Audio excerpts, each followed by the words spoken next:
আমি ধন্যবাদ আপনাকে যুক্ত হওয়ার জন্য। আমি আপনার কাছে কয়েকটি বিষয় নিয়ে কথা বলতে চাইবো। শুরু করি যে সম্প্রতি জামায়াত ইসলামের নায়েবে আমির সৈয়দ আব্দুল্লাহ মোহাম্মদ তাহের তার একটি বক্তব্য বেশ আলোচিত সমালোচিত হচ্ছে গণমাধ্যমে। তার বিভিন্ন বক্তব্যই আলোচনার শীর্ষে থাকে ইদানিং।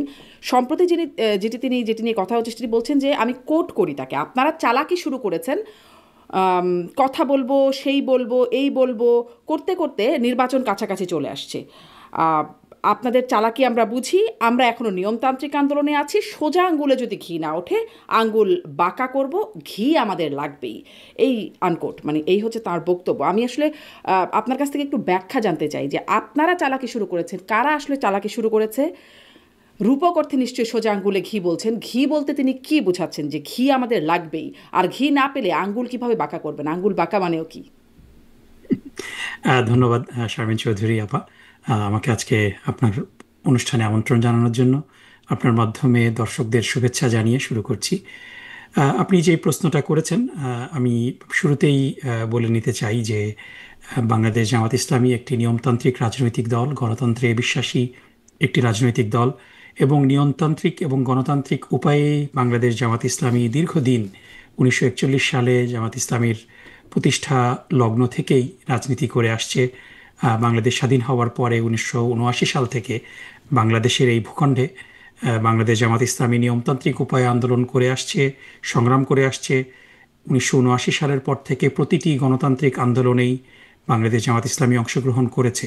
1990 সালে স্বৈরাচার এরশাদ বিরোধী যে আন্দোলন হয়েছে, যেটা 87 সালে শুরু হয়েছিল, এবং বাংলাদেশ জামাত ইসলামীর তৎকালীন 10 জন সংসদ সদস্যের সংসদ থেকে পদত্যাগের মাধ্যমেই সে আন্দোলন কিন্তু সূচিত হয়েছিল।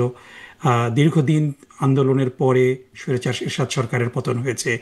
এরপরে কেয়ারটেকার সরকার ব্যবস্থার দাবিতে 1900 মোটামুটি 93, 94, 95 সাল পুরাটাই বাংলাদেশ জামাত ইসলামী কেয়ারটেকার সরকারের বহালের জন্য আন্দোলন করেছে, এবং সর্বশেষ 96 সালে সেটা সংবিধানে সংযুক্ত হয়েছে। এর বাইরেও শেখ হাসিনার নেতৃত্বে তদানীন্তন যে সরকার ছিল 1996 থেকে 2001 সাল পর্যন্ত, সেই সরকারের অগণতান্ত্রিক অবস্থা এবং বিভিন্ন দাবি দাওয়াতেও যে বাংলাদেশ জামাত ইসলামী শরিক ছিল। এবং সর্বশেষ আমরা যদি দেখি যে ফ্যাসিবাদ বিরোধী আন্দোলন দীর্ঘ 15 বছর, 2008 সাল থেকে শুরু করে 2024 সাল পর্যন্ত, সেই সংগ্রামেও বাংলাদেশ জামাত ইসলামী নিয়মতান্ত্রিক পদ্ধতিতে অংশগ্রহণ করেছে। এখন যেটা আমাদের সামনে, খুব শীঘ্রই একটা সুষ্ঠু এবং নিরপেক্ষ নির্বাচন অনুষ্ঠিত হতে যাচ্ছে। আমরা আশা করছি ফেব্রুয়ারি মাসে সেই নির্বাচনটি অনুষ্ঠিত হবে। কিন্তু সেই নির্বাচন শুধু নামকাওয়াস্তে নির্বাচনের জন্য নির্বাচন হলে তো সেটা গ্রহণযোগ্য হবে না। নির্বাচনের কিছু পূর্বশর্ত রয়েছে। লেভেল প্লেইং ফিল্ড অত্যন্ত জরুরি। এজন্য বাংলাদেশ জামাত ইসলামীর পক্ষ থেকে 5 দফার দাবিতে আন্দোলন সংগ্রাম চলছে। শুধু জামাত ইসলামী না, সমমনা আরও 8টি দল মিলে বাংলাদেশ জামাত ইসলামী সহ সেই 8টি দল নিয়মতান্ত্রিক উপায়ে 5 দফার ভিত্তিতে, 5 দফার দাবিতে আন্দোলন করছে। এবং প্রথম দফা হলো যে জুলাই সনদ, যেটা যে যখন জুলাই আপনি সনদে বলবেন পাঁচ সবগুলো। দফা দাবিগুলো সম্পর্কে নিশ্চয়ই আপনি আরেকটু বলবেন, কিন্তু প্রথমে যদি এটা একটু স্পর্শ করেন, যেটি আমি আসলে যেই বিষয়ে আমি জিজ্ঞাসা করছিলাম, তারপরে আমরা একে একে যদি একটু আসি যে আপনারা চালাকি শুরু করেছেন বলতে আপনারা মানে জামাত ইসলাম কাদেরকে চালাকি করছেন বলে বলছেন? আপনিও নিয়মতান্ত্রিক আন্দোলনের কথা বলছিলেন, ঘি না পেলে কিভাবে আপনারা অনিয়মতান্ত্রিক বা নিয়মতান্ত্রিক আন্দোলন এখনও করছেন? আঙ্গুল বাঁকা করা মানেটা কি সেটা একটু যদি আগে বুঝিয়ে বলেন, জি জি, তারপরে অবশ্যই আমি সেদিকেই মানে যাচ্ছিলাম। আরও তো আছে। জি। হুম জি। হুম, আমি সেদিকেই যাচ্ছিলাম। সো এই যে দাবি, পাঁচ পাঁচ দফা দাবি নিয়ে যদি আমরা পরে আলোচনা করি, আলোচনা পরে করব। আমরা দেখছি যে জুলাই সনদ, যেটাতে অধিকাংশ রাজনৈতিক দল, 6টি রাজনৈতিক দল বাদে এনসিপি সহ বামপন্থী কিছু রাজনৈতিক দল সেই জুলাই সনদে স্বাক্ষর করেনি, অধিকাংশ রাজনৈতিক দলই স্বাক্ষর করেছে। এবং মেক নো মিস্টেক, যে জুলাই সনদটা সবার পছন্দ মতো হবে এটা না। 4টি বিষয়ে Bangladesh Jamaat Islami note of dissent দিয়েছে, বিএনপি সম্ভবত 16টি বিষয়ে নোট অফ ডিসেন্ট দিয়েছে। সো সবাই সব বিষয়ে একমত হবে সেটা না, কিন্তু মোটা দাগে জুলাই সনদের জুলাই সনদ একটা মোটামুটি সব দলগুলা কাছাকাছি জায়গায়, খুব বেশি ডিফারেন্স অফ ওপিনিয়ন নাই, এরকম একটা জায়গায় এসেছে। কিন্তু বিষয়টা হলো যে এই জুলাই সনদ যদি গণভোটের মাধ্যমে আইনি ভিত্তি না পায়, তাহলে পরে এই জুলাই সনদ শুধুমাত্র একটা কাগজি দলিল ছাড়া কিছুই হবে না, এবং এই জুলাই সনদের ভিত্তিতেই ফেব্রুয়ারি মাসে নির্বাচন হওয়াটা জরুরি। এবং এই বিষয়ে প্রধান উপদেষ্টা সহ অনেকেই একমত পোষণ করেন যে এই আহ, গণভোটটা খুব শীঘ্রই হওয়াটা দরকার। কিন্তু এই সরকারের মধ্যেই কিছু উপদেষ্টা খুব নেক্কারজনকভাবে একটি দলকে প্রধান খুব উপদেষ্টা সহ একমত খুব মানে প্রধান পরিষ্কারভাবে উপদেষ্টা একমত সহযোগিতা পোষণ করেন করছেন। মানে শীঘ্রই হওয়া দরকার মানে কি, মানে শীঘ্রই বলতে কি বোঝাচ্ছেন আপনি যে প্রধান উপদেষ্টাও একমত পোষণ করেন যাতে? প্রধান উপদেষ্টার সাথে বাংলাদেশ জামাত ইসলামীর যে কয়বার আলোচনা হয়েছে এবং অন্যান্য দলের যে আলোচনা হয়েছে, নীতিগতভাবে সরকার মনে করে যে এই জুলাই সনদের আইনি ভিত্তিটা জরুরি নির্বাচনের জন্য।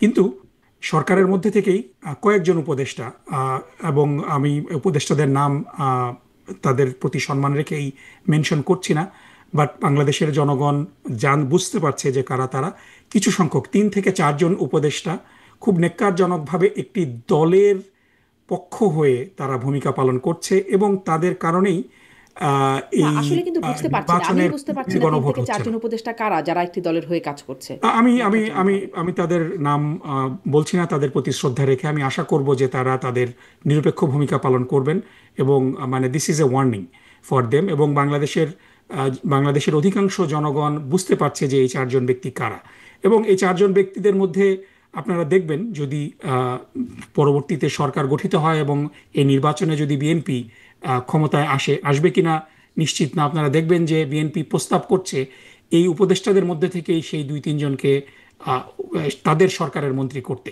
আমি তাদের নাম নিতে চাচ্ছি না, কিন্তু বিষয়টা হয়েছে এখানে যে কিছু উপদেষ্টা বাড়াবাড়ি রকম অনিরপেক্ষতা তাদের ভূমিকার মাধ্যমে প্রকাশ করছেন।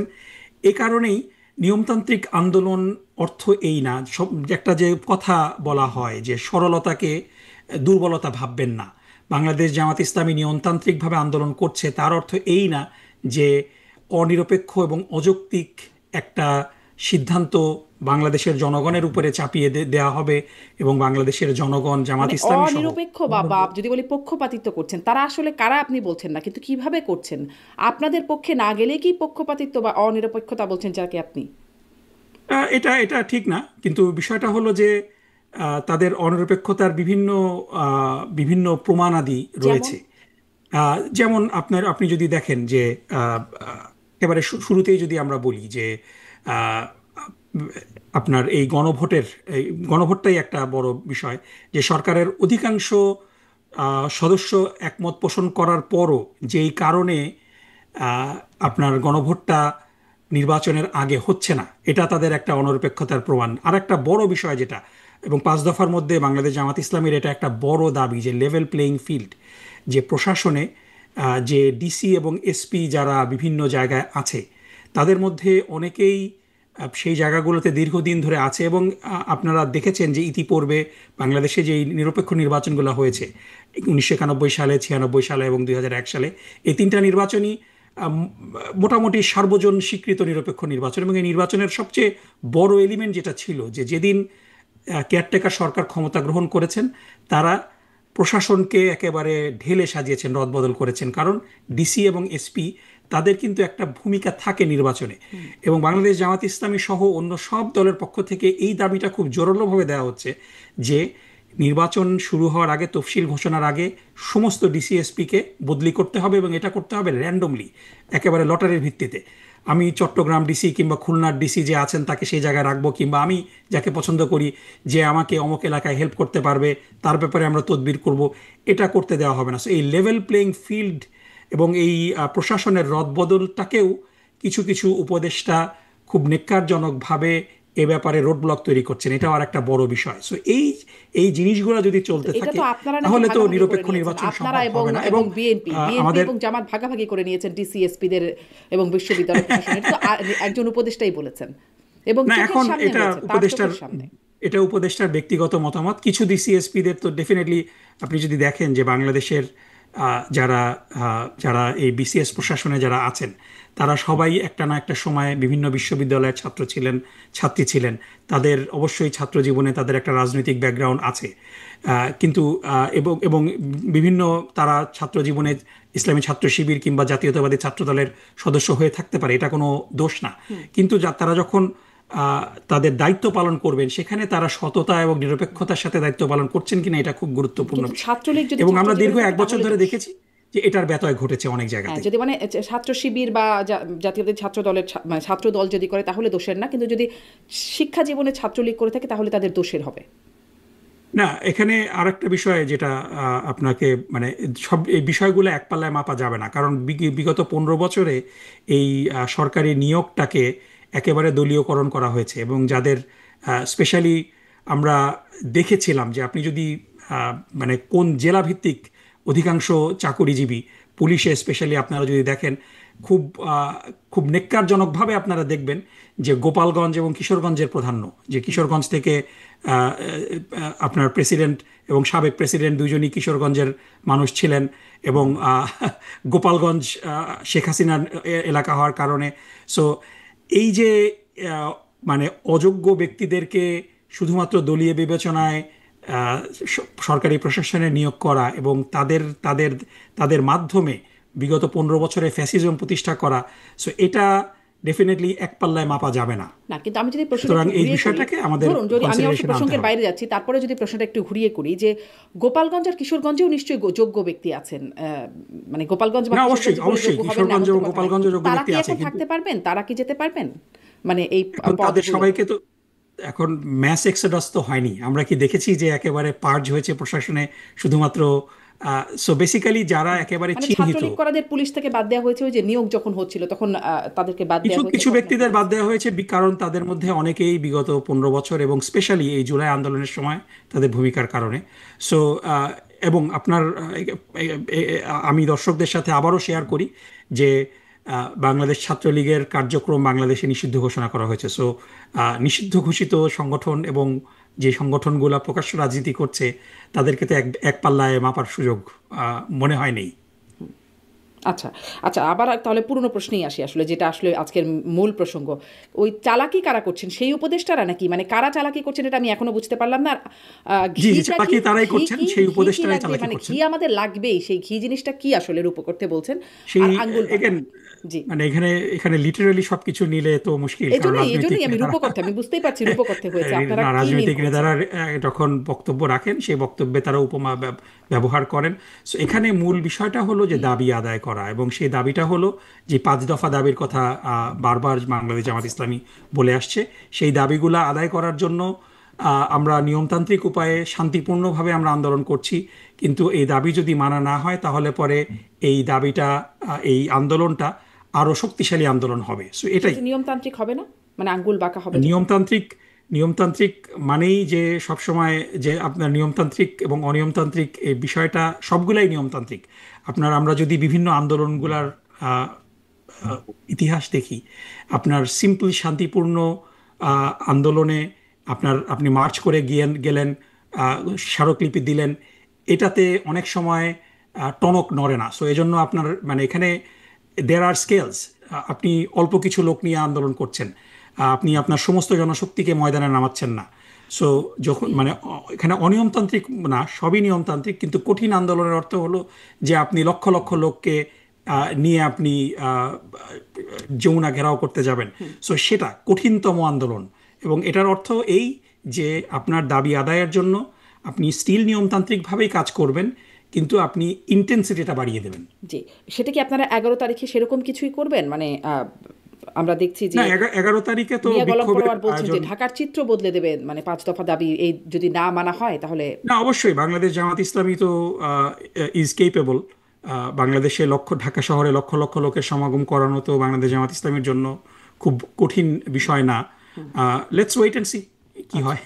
আচ্ছা, তার মানে এরকম একটা আভাস আছে যে লক্ষ লক্ষ লোক সমাগম হতে পারে 11 তারিখে, কারণ 11 তারিখে উল্লেখ করে বলছেন যে যদি দাবি আদায় না হয়, 5 দফা দাবি মানা না হয়, তাহলে ঢাকার চিত্র বদলে দেবেন।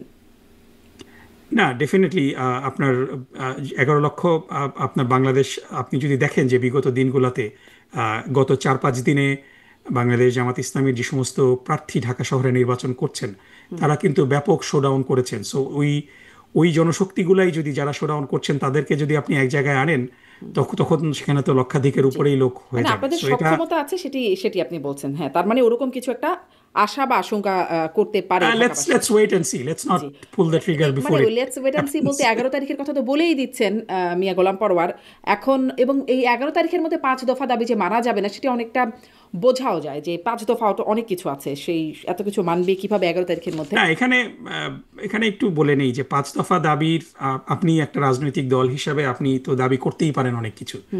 এখন আপনার দাবি, আপনার 5 দফা দাবির সবগুলা দাবি মানা হবে এবং না মানলে আমরা নির্বাচন করব না, কিংবা না মানলে আমরা কোনো কথাই শুনবো না, বিষয়টা এরকম না। আপনি 5টা দাবি করেছেন, 5টা দাবির মধ্যে তো এবং 5টা দাবির মধ্যে সবগুলো দাবি যে বাংলাদেশ জামাত ইসলামী মনে করে যৌক্তিক। এখন সরকার যদি এই দাবিগুলোর মধ্যে সবগুলাকেই অযৌক্তিক বলে, fine, they have to say that, এখানে চালাকি করার কোনো সুযোগ নেই। সুতরাং it's it's it's about a conversation. সুতরাং আপনার এই দাবিগুলোর মধ্যে যদি সরকার কোনো একটা দাবিকে যৌক্তিক মনে করেন এবং একাধিক দাবিকে যৌক্তিক মনে করেন, তাহলে পরে এটার একটা টাইম লাইন তারা দিতে পারেন যে এই সময়ের মধ্যে আমরা দাবিগুলো মানব। কিন্তু এগুলা নিয়ে কিছু কালক্ষেপণ করা হচ্ছে, কিছু চালাকিও করা হচ্ছে। সো এই বিষয়টা ইটস নট এক্সপেক্টেড এবং ইটস নট কুল। মানে ধরেন 5 দফা দাবি কি? পিয়ার, 2 কক্ষে পিয়ার নিশ্চিত করতে হবে। আপনারা বলছেন লেভেল প্লেইং ফিল্ড, বিচার, এই বিষয়ে দৃশ্যমান বিচার হতে হবে, এবং জাতীয় পার্টি সহ 14 দল তাদের কর্মসূচি বা কার্যকলাপ নিষিদ্ধ করতে হবে। এগুলো সব 11 তারিখের মধ্যে, মানে এগুলো কিভাবে 11 তারিখের মধ্যে করবে? না না, এখন এখন এটা বিষয়টা হলো যে প্রথম দফা দাবি যেটা, মানে 5 দফা দাবির মধ্যে 1 নম্বর দাবিটা হলো জুলাই সনদের ভিত্তিতে আগামী ফেব্রুয়ারিতে নির্বাচনের আয়োজন করা। এবং এই জুলাই সনদের ভিত্তিতে নির্বাচন আয়োজন, এবং এই দাবির সাথে বাংলাদেশের অধিকাংশ জনগণ একমত পোষণ করে। সো এই জুলাই সনদের ভিত্তিতে জাতীয় নির্বাচন করার জন্যই তো আপনাকে গণভোটটা নির্বাচনের আগে করতে হবে, তা না হলে আপনি কিসের ভিত্তিতে নির্বাচন করবেন? সুতরাং এই বিষয়টার ব্যাপারে একটা সিদ্ধান্ত সরকারের পক্ষ থেকে তো আসতেই পারে। আর বাকি 2 নম্বর যে দাবি, সেটা হলো উভয় কক্ষে পিআর। এর মধ্যে অলরেডি হাফ অ্যাচিভড। দ্বিতীয় দফার যেই অর্ধেক অংশ, উচ্চকক্ষে পিআর অলরেডি জুলাই সনদের মধ্যে অন্তর্ভুক্ত হয়েছে। নিম্নকক্ষে পিআর হয়তো এই নির্বাচনে হবে না, কিন্তু just because something is not gonna happen, আপনি তো you can not give up your passion, দাবি তো জানাতেই পারে। 3 নম্বরটা খুবই গুরুত্বপূর্ণ, সেটা হলো অবাধ এবং সুষ্ঠু গ্রহণযোগ্য নির্বাচনের লক্ষ্যে লেভেল প্লেইং ফিল্ড নিশ্চিত করা। এবং এটা নিশ্চিত করার একটা বড় উপায় হলো যে সমস্ত প্রশাসন ডিসিএসপিকে শাফল করা এবং এটা র্যান্ডম লটারির ভিত্তিতে নিয়োগ করা, কেউ যেন চুজ করে কোনো এলাকায় ডিসিএসপি নিয়োগ না দিতে পারে। 4 নম্বর হলো যে ফ্যাসিস্ট সরকারের সকল জুলুম, নির্যাতন, গণহত্যা ও দুর্নীতির দৃশ্যমান বিচার করা। এবং 5 নম্বর দাবি হলো যে স্বৈরাচারের দোসর যারা ছিল, জাতীয় পার্টি সহ 14 দল, তাদের কার্যক্রম নিষিদ্ধ করা। সো আপনার 5টা দাবির সবগুলা দাবি একদিনে পূরণ হবে সেটা না, কিন্তু প্রথম দফাটা, দ্যাট ইজ ভেরি ইম্পর্টেন্ট। এবং এই প্রথম দফা দাবিটার ব্যাপারে একটা টাইম লাইন, কারণ ফেব্রুয়ারি ঘনিয়ে আসছে, আমাদের নির্বাচনের 100 দিনেরও কম সময় আছে। এবং ফেব্রুয়ারিতে নির্বাচন জামাত ইসলামীর একটা বড় দাবি, কিন্তু সেই নির্বাচনই তো আপনি কোনো আইনি ভিত্তিতে করতে পারবেন না যদি আপনার একটা গণভোট, সেটা জুলাই সনদের বৈধতার জন্য একটা যদি আইনি ভিত্তির জন্য গণভোটটা যদি না হয়। হোয়াট ইফ, আমি হাইপোথেটিক্যালি বলছি যে আপনি বিএনপি যে প্রস্তাব করছে যে আপনি একই দিনে গণভোট এবং জাতীয় নির্বাচন করবেন, এটার অনেকগুলো লজিস্টিক্যাল সমস্যা আছে। সেটা হলো যে মানুষ শুধু মার্কাতে ভোট দিয়ে চলে আসবে, সেকেন্ড পেজ হয়তো অনেকে খেয়ালই করবে না। সো এটার সাথে মানুষ ইউজ টু না। কিন্তু সবচেয়ে বড় সমস্যা হলো যে হোয়াট ইফ সেই গণভোটে না জয়যুক্ত হয়, তাহলে তো নির্বাচনটাই একটা প্রশ্নবিদ্ধ নির্বাচন হয়ে যাবে, কারণ সেই নির্বাচনের কোনো আইনি ভিত্তি থাকবে না। সুতরাং কেন এই নির্বাচনই কেন আইনি প্রশ্নবিদ্ধ ভিত্তিটা, হবে? গণভোটে না হলে নির্বাচনই কেন প্রশ্নবিদ্ধ হবে? কারণ নির্বাচন কিসের ভিত্তিতে নির্বাচন হচ্ছে?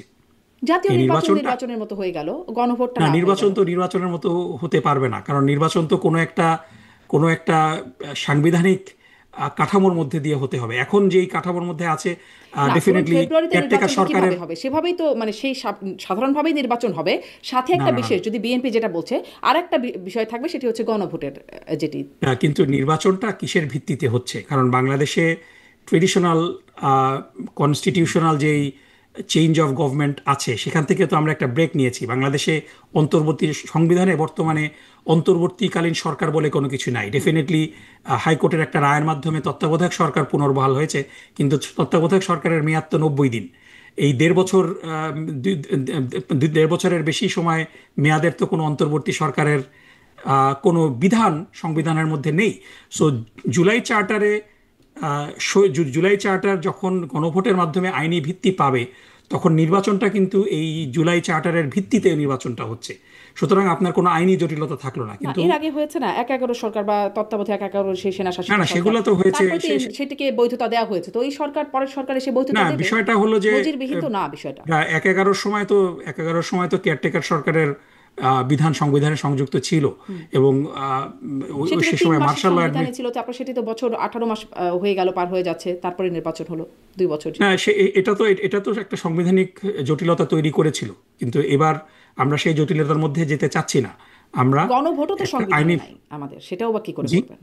মানে সংবিধানই যদি আপনারা বলছেন যে সেটার স্বার্থে, তাহলে সংবিধানে তো গণভোটও না, নাই। বিষয়টা হলো যে এখানে আরো আপনার মানে আইনি বৈধতার, নির্বাচনের আইনি বৈধতার একটা একটা বিষয় রয়েছে। দ্বিতীয় বিষয় হলো যে এখানে এমন কিছু বিষয় আছে, যেমন অলমোস্ট 14টা বিষয়ে বিএনপি নোট অফ ডিসেন্ট দিয়েছে। সো নোট অফ ডিসেন্ট দেওয়ার অর্থ হলো যে আমরা এটা চাই না। সুতরাং তারা যখন ক্ষমতায় আসবে, তখন কিন্তু ওই বিষয়গুলোকে তারা উইল নট বি ইন্টারেস্টেড। এর আগেও আমাদের যদি অভিজ্ঞতাগুলো আমরা দেখি, যে 1990 সালে স্বৈরাচার বিরোধী আন্দোলনের পরে 3 জোটের রূপরেখার কথা আপনার মনে আছে। সেই 3 জোটের রূপরেখাতে কেয়ারটেকার সরকার অন্তর্ভুক্তি একটা বড় দাবি ছিল, বিচার বিভাগিক পৃথকীকরণের একটা দাবি ছিল, সাথে সাথে যে বিশেষ ক্ষমতা আইন বাতিলের একটা দাবি ছিল, যেটার কারণে যে কোনো ব্যক্তিকে হ্যারাস করা যায়।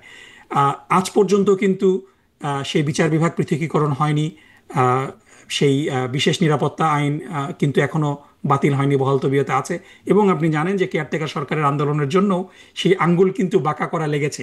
সোজা আঙ্গুলে কিন্তু কেয়ারটেকার সরকারের দাবিও কিন্তু পালন সংবিধানে অন্তর্ভুক্ত করা যায়নি। সেই একটা মানে একটা কি বলা যায়, যে একটা একটা অনিয়মতান্ত্রিক একটা নির্বাচন হলো। সেই নির্বাচন খুব অল্পস্থায়ী হলো। সেই নির্বাচনের মাধ্যমে ভ্যালিডেট করে কেয়ারটেকার সরকারের দাবি বাস্তবায়িত হয়েছিল। প্রশ্নটা সো আমার ছিল এই যে যে বিষয়গুলো, গণভোটের সো সাথে, মানে এটা জাতীয় একটা নির্বাচনের রাজনৈতিক বৈধতা দল কিভাবে যখন গণভোট ক্ষমতায়, হবে, এটা আমার প্রশ্ন ছিল। কিন্তু আপনি যখন এই প্রসঙ্গ বলছেন যে কেয়ারটেকারের জন্য আপনাদের আঙ্গুলটা বাঁকা করতে হয়েছিল, কিন্তু তারপর যখন কেয়ারটেকারটা বিতর্কিত হয়ে গেল, সেই যে বিচারপতিদের বয়স বাড়িয়ে দেওয়া হলো, বিচারপতি কে এম হাসান সেটি নিতে অস্বীকার করলেন, তারপরে সংবিধানের সবগুলো বিকল্প, 4টি বিকল্প বাদ রেখে ইয়াজউদ্দিন আহমেদ হয়ে গেলেন প্রধান নির্বাচন কমিশনার। একপাক্ষিক একটা নির্বাচন যখন হতে যাচ্ছিলেন, তখন একে একে উপদেষ্টারা পদত্যাগ করছিলেন। তখন সেই সময় বা সেই আন্দোলনে, তখন যখন আওয়ামী লীগ আন্দোলন করছিল এইটার বিরুদ্ধে, কে এম হাসানের মানে বিচারপতিদের বয়স বাড়ানো, কে এম হাসানকে প্রধান বিচারপতি করা, বা ইয়াজউদ্দিন আহমেদ যখন প্রেসিডেন্ট যখন তত্ত্বাবধায়ক সরকার প্রধান হয়ে গেলেন, তখন তো আবার আপনারা আঙ্গুল, মানে বাঁকা আঙ্গুলটাকে সোজা করতে চাচ্ছিলেন, অপর পাশে ছিলেন। না, এটা এভাবে সরলীকরণ করাটা মনে হয় ঠিক হবে না। ডেফিনেটলি এটা দুঃখজনক। আপনি যেই প্রেমিসটা বললেন, এটা ডেফিনেটলি আমি একেবারে উইদাউট এনি হেজিটেশন আমি বলবো যে ইট ওয়াজ আনফর্চুনেট। বিচারপতিদের বয়স নিয়ে যেই কাজগুলো করা হয়েছে, সেই কাজগুলো খুবই দুঃখজনক। ডেফিনেটলি সে সময় বাংলাদেশ জামাত ইসলামী সেই জোটের শরিক ছিল। প্রাইভেটলি বাংলাদেশ জামাত ইসলামী, আমি দায়িত্ব নিয়ে বলতে পারি যে বাংলাদেশ জামাত ইসলামী বিষয়টা পছন্দ করেনি, কিন্তু পাবলিকলি তারা কোনো স্টেটমেন্ট দেওয়ার মতো অবস্থায় সে সময় ছিল না। সো এটা হলো একটা বিষয়। এই কারণেই জুলাই সনদটা দরকার, যে স্টেটমেন্ট আপনি না ইচ্ছা দিলেও করলেই। আওয়ামী লীগ যখন আন্দোলন করছিল, তাদের সেই মানে না, আমি সেখানে যাচ্ছি। সহিংস আওয়ামী আন্দোলন, লীগের, তখন তার আন্দোলনের অপরপক্ষে আপনারা ছিলেন, আপনাদের সাথেই এই না সহিংস। আমরা না, আওয়ামী লীগের আন্দোলন তো এটা কোনো ওখানে আমরা আসছি যে এই মানে আপনার এই বিচারপতির বয়স বাড়ানো, এই বিষয়গুলো খুব আনফর্চুনেট, এবং এটা করা হয়েছে, এটা এটা হঠকারী বলতে হবে।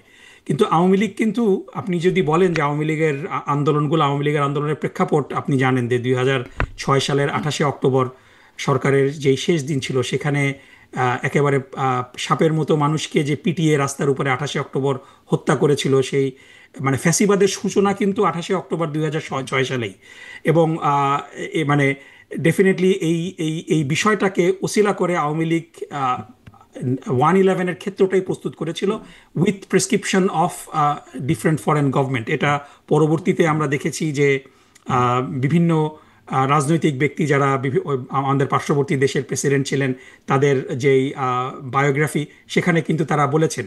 সো এটাকে ওইভাবে নিয়মতান্ত্রিক আন্দোলন বলে না, সরলীকরণ নিয়মতান্ত্রিক করা বলছেন, হবে না। সহিংস আন্দোলন এবং বলছেন। এখানে আমি আরেকটু বলে রাখি যে সেই সময় যে পুরা জাতির সামনে একটা প্রতারণা করা হয়েছিল দুই মহাসচিবের সংলাপের নামে, আব্দুল জলিল এবং মান্নান ভূঁইয়া, দুইজন পুরা জাতির সাথে তামাশা করেছেন তারা। এবং এটা নিয়েও কিন্তু তারা পরবর্তীতে বলেছেন যে তারা আসলে কোনো কথাবার্তাই বলেননি, তারা নিজেরা খোশ গল্প করেছেন, কিন্তু জাতিকে বুঝিয়েছেন যে তারা খুব সিরিয়াস বিষয়ে কথা বলছেন। এবং পরবর্তীতে মান্নান ভূঁইয়া কিন্তু বিএনপিকেও ওন করেনি, বিএনপি থেকে পদত্যাগ করে তিনি অন্য একটা রাজনৈতিক দল করেছেন। সো এটা আমাদের জন্য দুর্ভাগ্যজনক যে এরকম ব্যক্তিরা দায়িত্বপ্রাপ্ত হয়ে দেশকে সংকটের মুখে ফেলেছেন। এবং এই সংকটের জন্যই পুরা দেশকে গত 2006 থেকে শুরু করে 2025 সাল পর্যন্ত, 2024 সালের 5ই আগস্ট পর্যন্ত পুরা জাতি একটা চরম মূল্য দিয়েছে। সেই হাজার সংকটের হাজার কারণে মানুষ। যে পেছনে, যে সংকটের পেছনে যে কারণটা আপনিও অ্যাগ্রি করছিলেন, আপনারা কি নিজেদেরকে দোষী মনে করেন তার জন্য? মানে সেখানে আপনারাও সেই সময় সরকারের সঙ্গী ছিলেন বা জোট সঙ্গী না, ছিলেন? ডেফিনেটলি আমাদের আমাদের আমাদের আমাদের রাজনৈতিক কার্যক্রম যদি আমরা দেখি দীর্ঘদিন ধরে, ডেফিনেটলি রাজনৈতিক সিদ্ধান্ত তো ভুল ত্রুটির ঊর্ধ্বে কেউই না, জি। তাই না? সো আমাদের আমাদের রাজনৈতিক ভুল তো হতেই পারে। আচ্ছা, এবং সেটি রাজনৈতিক ভুল। ডেফিনেটলি অবশ্যই এই আমি বিষয়টা যেটা আমার আপনাকে আরেকটি অনুষ্ঠানে জামাতের আমিরও আমি বলেছেন যে এখানে নিশ্চয়ই ভুল স্বীকার করেছিলেন হ্যাঁ, তিনি। ডেফিনেটলি। অতএব এবং এখানে এটা আমি এখানে আমি না যাই, আমি কিন্তু ওই যে আরেকটু ওই বিষয়টা আমরা স্বামীনাপা, আসলে কয়েকটা সুনির্দিষ্ট বিষয় আসতে এক চাচ্ছিলাম। মিনিট একটু যদি জি, সময় নেই, শেষ যে করুন। আমি ডেফিনেটলি এখানে দায়িত্ব নিয়ে বলতে পারি যে এই বিষয়টা যে বিচারপতিদের বয়স নিয়ে বয়স বাড়ানোর ব্যাপারে বাংলাদেশ জামাত ইসলামীর পক্ষ থেকে বিএনপির বেগম খালেদা জিয়ার কাছে এই ব্যাপারে বারবার পরামর্শ দেওয়া হয়েছিল যে it will B A problem. So but আমি সাথে সাথে এটাও বলবো যে বাংলাদেশ জামাত ইসলামের পাবলিক কিছু স্টেটমেন্ট আসা উচিত ছিল, যেটা প্রেসিডেন্ট আমরা তখন দেখিনি। ক্ষমতা সো নিয়ে নেওয়া, ইট তত্ত্বাবধায়ক কুড হ্যাভ সরকারের বিন প্রধান বেটার। হওয়া, এই বিষয়টাও তখন হয়েছিল আপনাদের সেই সময়টিতেই। যাই হোক, আমি আসলে প্রশ্ন করছিলাম যে গণভোট কিভাবে জাতীয় নির্বাচনকে বৈধতা দেবে, আর গণভোট ছাড়া কেন জাতীয় নির্বাচন বৈধতা পাবে না? সাংবিধানিক বৈধতার কথা আপনি বলছেন, গণভোটই যেখানে সাংবিধানে নাই।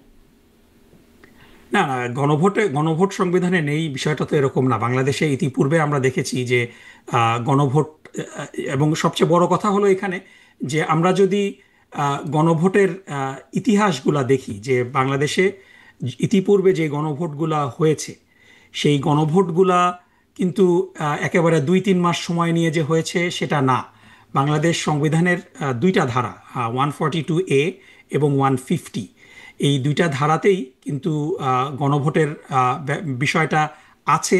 এবং তার আগে একটা সরকারি প্রজ্ঞাপন দেওয়ার প্রয়োজন হয়, যে 1977 সালের 30শে মে যে প্রথম বাংলাদেশে গণভোট হয়েছিল, এবং এটা সামরিক শাসনের আন্ডারে। তারপরে 1980-র দশকে এরশাদ সরকারের প্রস্তাবিত গণভোট, যেটা বাস্তবায়ন হয়নি। 1990-91-তে গণতন্ত্র পুনঃপ্রতিষ্ঠার আন্দোলন বিষয়ে গণভোট হয়েছে। তারপরে সো এই যে আমরা গণভোটে 4টা গণভোট যে আমাদের হয়েছে, প্রত্যেকটা গণভোটের আমরা যদি টাইম লাইন দেখি, যে ম্যাক্সিমাম টাইম লাইন ছিল 28 দিন এবং মানে মিনিমাম টাইম লাইন ছিল 14 দিন। সুতরাং মানে গণভোটের কারণে জাতীয় নির্বাচন পিছাতে হবে, পেছানো মানে জাতীয় নির্বাচন দেরি হয়ে যাবে, ঝুঁকির মধ্যে পড়বে, বিষয়টা কিন্তু এটা না। বরং উল্টা, গণভোট না হলে আপনি জাতীয় নির্বাচনকে প্রশ্নবিদ্ধ করে ফেলছেন। এবং মানে জুলাই সনদ বাস্তবায়নটাকে আপনি মানে এটা একটা হুমকির মুখে ফেলে দিচ্ছেন। জি, গণভোট না হলে জাতীয় নির্বাচন কিভাবে প্রশ্নবিদ্ধ, সেটা আমি খুব স্পষ্ট হচ্ছি না, কিন্তু এটা একটু জিজ্ঞাসা করতে চাই। সময়সীমার কথা আপনি যে বলছেন, আপনারা বলছেন নভেম্বরের মধ্যেই হতে হবে, নভেম্বরে তো এখনো চলছে আর কি। এই গণভোটের বিষয়বস্তু 48টা দফা, সেটি নিয়ে আপনারা প্রচারণাও তো চালাচ্ছেন না। মানুষ কি বুঝবে? আমি মানে গণভোটের এই 48 দফাতে কি আছে? সংবিধান সংস্কার, যেখানে বাংলাদেশের 23% মানুষের সাক্ষরতা জ্ঞানী নাই, সেখানে সংবিধানের এই মানে 48টা সংস্কার সম্পর্কে গণভোট নেবেন, গণমানুষ বুঝতে পারছে 48টা বিষয়? এটা তো গণভোটের যখন তফসিল ঘোষণা করা হবে তখন এটার দায় দায়িত্ব তো সরকার এই 48টা দফা নিয়ে তারা প্রচারণা করবে। এবং মানে ডেফিনেটলি একটা তো আপনি মানে ঠিক আছে, আমি বুঝলাম যে মানুষ বোঝে না, তাহলে পরে কি জুলাই চার্টারের দরকার নেই? আপনি জুলাই চার্টারকে কিভাবে মানে সাধারণ মানুষকে মনে হয় যে এত আন্ডার এস্টিমেট করাটাও মনে হয় ঠিক না। ডেফিনেটলি দফাগুলা অনেক, কিন্তু বাংলাদেশের মানুষ যথেষ্ট সচেতন এবং ডেফিনেটলি যদি বাংলাদেশের মানুষ না আপনি বুঝে ভোট বিশ্বাস দিবে করেন না মানে কিংবা আপনি না আপনার ভোট দেবে। আপনি ধরেন আপনি বাংলাদেশের সাধারণ মানুষ রিক্সাওয়ালা যারা বেবি ট্যাক্সি চালাচ্ছে, যারা দোকানে মুদি দোকানে বসছে, এমনকি যারা আমাদের গণমাধ্যম কর্মীরা আছেন, আমরাও 48টা দফা সম্পর্কে জানি না। আমি আমার বিশ্লেষকরা যারা কথা বলেন এর উপরে তাদেরকেও জিজ্ঞাসা করি আপনারা 48টা দফা পড়েছেন, জানেন? তারাও আসলে অ্যাপারেন্টলি একটা ধারণা রাখছেন, তারা জানেন না 48 দফায় কি আছে। সেখানে আপনি কিভাবে আশা করছেন যে বাংলাদেশের এই গণমানুষ 48টা দফা বুঝে গেছে? সো তাহলে আমি আপনাকে পাল্টা প্রশ্ন করি, সো 48 দফা খুব কমপ্লিকেটেড, মানুষ বোঝে না, তো মানে তার অর্থ এটা কি এটাই দাঁড়ায় যে আমার তাহলে জুলাই চার্টারের গুরুত্ব নেই, না, এটাকে তা বাস্তবায়ন না। আমরা করব না? সেটি আসলে গণভোটের যোগ্য কিনা সেটা আমি জিজ্ঞাসা করছি। গণমানুষ না, যদি না গণভোট বোঝে তো তাহলে হতে, গণভোট কিভাবে হবে? না মানে আপনি মানুষের মতামত নেয়ার তো উপায় হলো কয়েকটা, যে আপনি যদি নির্বাচনের দিনও গণভোটে দেন, সেই প্রশ্নটা তো রয়ে যায় যে তাহলে তখন এখন বুঝবে না মানুষ, জি, আপনি নির্বাচনের দিন সময় গণভোট নিয়ে দিলেন। প্রশ্ন না, গণভোট নিয়েই প্রশ্ন আসলে, আমি প্রশ্নটা গণভোট নিয়েই করছি। না, আর বিষয়টা হলো যে গণভোটে তো মানে ডেফিনেটলি যে আমেরিকাতে আপনি আছেন, যে প্রত্যেকটা নির্বাচনেই কিন্তু দেয়ার আর মেনি কোয়েশ্চেন্স। এখন খুব ভালো হতো যে 48টা কোশ্চেনের উপরেই যদি সেপারেটলি হ্যাঁ না দেওয়া যেত, তাহলে পরে it would have been better. কিন্তু আপনি যেটা বললেন যে it will become too complicated, এজন্য it has to come as a package. এবং সেই প্যাকেজটা 48টা দফার মধ্যে সবগুলো দফা কিন্তু মানে ওই রকমভাবে মিনিংফুল না। আপনার গুরুত্বপূর্ণ দফাগুলো হলো যে কেয়ারটেকার সরকার ব্যবস্থার পুনর্বহাল, তারপরে আপার হাউস গঠন করা এবং আপার হাউসে পিআর পদ্ধতিতে রিপ্রেজেন্টেশন ঠিক করা, তারপরে প্রধানমন্ত্রীর মেয়াদ কতটুকু হবে। সো 48টা দফার মধ্যে ডেফিনেটলি প্রত্যেকটা দফাই গুরুত্বপূর্ণ, কিন্তু আপনি যদি মানে হাইলাইট করে দেন, দেয়ার আর অনলি 4 or 5 মানে পয়েন্ট যেগুলা খুবই গুরুত্বপূর্ণ এবং যেগুলা তো সেই 4 or 5 পয়েন্টস মানুষ বোঝে এখন বাংলাদেশের বাস্তবতায়? আপনি ডেফিনেটলি বাংলাদেশের মানুষ তো এটা নিয়ে কথা বলছে, দ্বিকক্ষ বিশিষ্ট সংসদের কথা মানুষ বলছে। ডেফিনেটলি 2 টার্মের বেশি প্রধানমন্ত্রী থাকা যাবে না, এটা নিয়ে তো সাধারণ মানুষ, মানে এটা তো সাধারণ মানুষের না বোঝার কথা না। বাট দ্য থিং ইজ, যখন স্কেডিউল ঘোষণা করা হবে তখন সরকারের পক্ষ থেকে প্রচারণা আরো চালানো হবে। জি, সো মানুষ যদি না বুঝে, ডক্টর নকিবুর রহমান, দে এক উইল করোনার ভোট সময় নো। এক লকডাউন, আমি সেদিন এই প্রসঙ্গটা বলছিলাম, এক লকডাউন, শুধুমাত্র লকডাউন, এই বিষয়টা বোঝানোর জন্য মানুষ আর্মি নামাতে হয়েছে বাংলাদেশে। মানুষকে অটোমেটিক পিটিয়ে বোঝাতে হয়েছে যে এটা লকডাউন, এটা এই ব্যাপারটা হচ্ছে এরকম। আর এখানে তখন তো সংবিধান ফ্যাসিস্ট সরকার সম্পর্কিত ক্ষমতায় ছিল, সংবিধান, ফ্যাসিস্ট সরকার তো পিটানো ছাড়া কিছু জি, বোঝে না, অন্য দেশে তো সংবিধান লকডাউন মানে ওটা বোঝানোর মানুষের জন্য। জীবনের স্বার্থেই ছিল অন্ততপক্ষে ওই জায়গাটা, সবাই তখন সমর্থনও দিয়েছিল রাজনৈতিক নেতা ওই একটা জায়গায় অন্ততপক্ষে, যেটি আসলে জীবন রক্ষার স্বার্থেই দরকার। কিন্তু না দেখেন, মানুষকে কিন্তু আপনি বোঝানোর এটা দায়িত্ব বলেন, জি, সরকারের, জি, জনগণকে বোঝানোর দায়িত্ব সরকারের এবং রাজনৈতিক দলগুলার। এবং মানে at the end of the day মানুষের প্রতি তো জনগণের প্রতি আস্থা রাখতে হবে। যারা বুঝে, যদি মানুষ না বুঝে হয়তো তারা ভোটদান থেকে বিরত থাকবে, কিন্তু যারা বোঝে তারা ভোট দেবে। এবং অধিকাংশ মানুষ যদি জুলাই চার্টার পছন্দ না করে, তখন জনগণের মতামতকে সবাই শ্রদ্ধা করে মেনে নিবে যে ঠিক আছে, এই জুলাই চার্টার মানুষ পছন্দ করছে না, কিন্তু এই জুলাই চার্টার পাশ হয়ে যাবে, এই জুলাই চার্টারের কিছু জিনিস আমি পছন্দ করছি না, এই ভয়ে এটাকে গণভোটে দেওয়া যাবে না, এটা তো গণবিরোধী রাজনীতি হয়ে গেল না? মানে গণমানুষ বুঝতেই যদি না পারে তাহলে সেটিকে দেওয়া, আমরা কেন মনে করছি যে জনগণ বুঝতে পারবে না? জনগণকে এতটা আন্ডার এস্টিমেটও তো করাটা এতটা জনগণের আন্ডারএস্টিমেট প্রতি না। আমি আমি শ্রদ্ধা রাখা জানি না। 48টা, আমি অনেক মানুষের সাথে কথা বলেছি, প্রতিদিন আমার বিশিষ্ট ব্যক্তিদের সাথে কথা হয়, তাদেরকে জিজ্ঞাসা করেছি, আসলে আমি দেখিনি আসলে কেউ এই 48টা দফা পড়ে সবাই বুঝতে পারছেন, সাধারণ মানুষ তো এটা দূরের এটা কথা। খুবই খুবই খুবই দুঃখজনক, কারণ 48টা দফা যেদিন জুলাই চার্টার সই হলো, এখন 48টা দফা আমাকে মুখস্থ বলতে বললে আমি মুখস্থ বলতে পারবো না, কিন্তু আমি প্রিটি শিওর যে আমি অ্যাটলিস্ট 25-26টা দফা যেগুলো গুরুত্বপূর্ণ সেগুলো আমি বলতে পারবো। সো একজন মানে দায়িত্বশীল ব্যক্তি যদি দাবি করে যে আমি 48টা দফা কি কি সই হলো আপনার ধরেন আমি আপনার জানি না, গ্রামের বুঝি বাড়িতে না, বা আপনার এটা দেশে তো যে বাড়িতে অদায়িত্বশীল হয়ে যে গেল না? মানুষটি গৃহপরিচারিকা বা আপনার সহায়ক হিসেবে কাজ করেন, তিনি জানেন 48টা দফা কি আছে? আমি প্রিটি শিওর বা যে তিনি গাড়ির যদি চালক রাজনীতি জানেন? সচেতন হন, তিনি 48টা দফাই যদি না যদিও না জানেন, কিন্তু মেজর যে জায়গাগুলো, যে কেয়ারটেকার সরকারের পুনর্বহাল, টার্ম লিমিট, আপার হাউস, তারপরে জুডিশিয়ারি পৃথকীকরণ, এই এই এই জিনিসগুলা সচেতন মানুষ হিসাবে জানাটা গুরুত্বপূর্ণ এবং জানার দায়িত্ব কিন্তু প্রত্যেকের।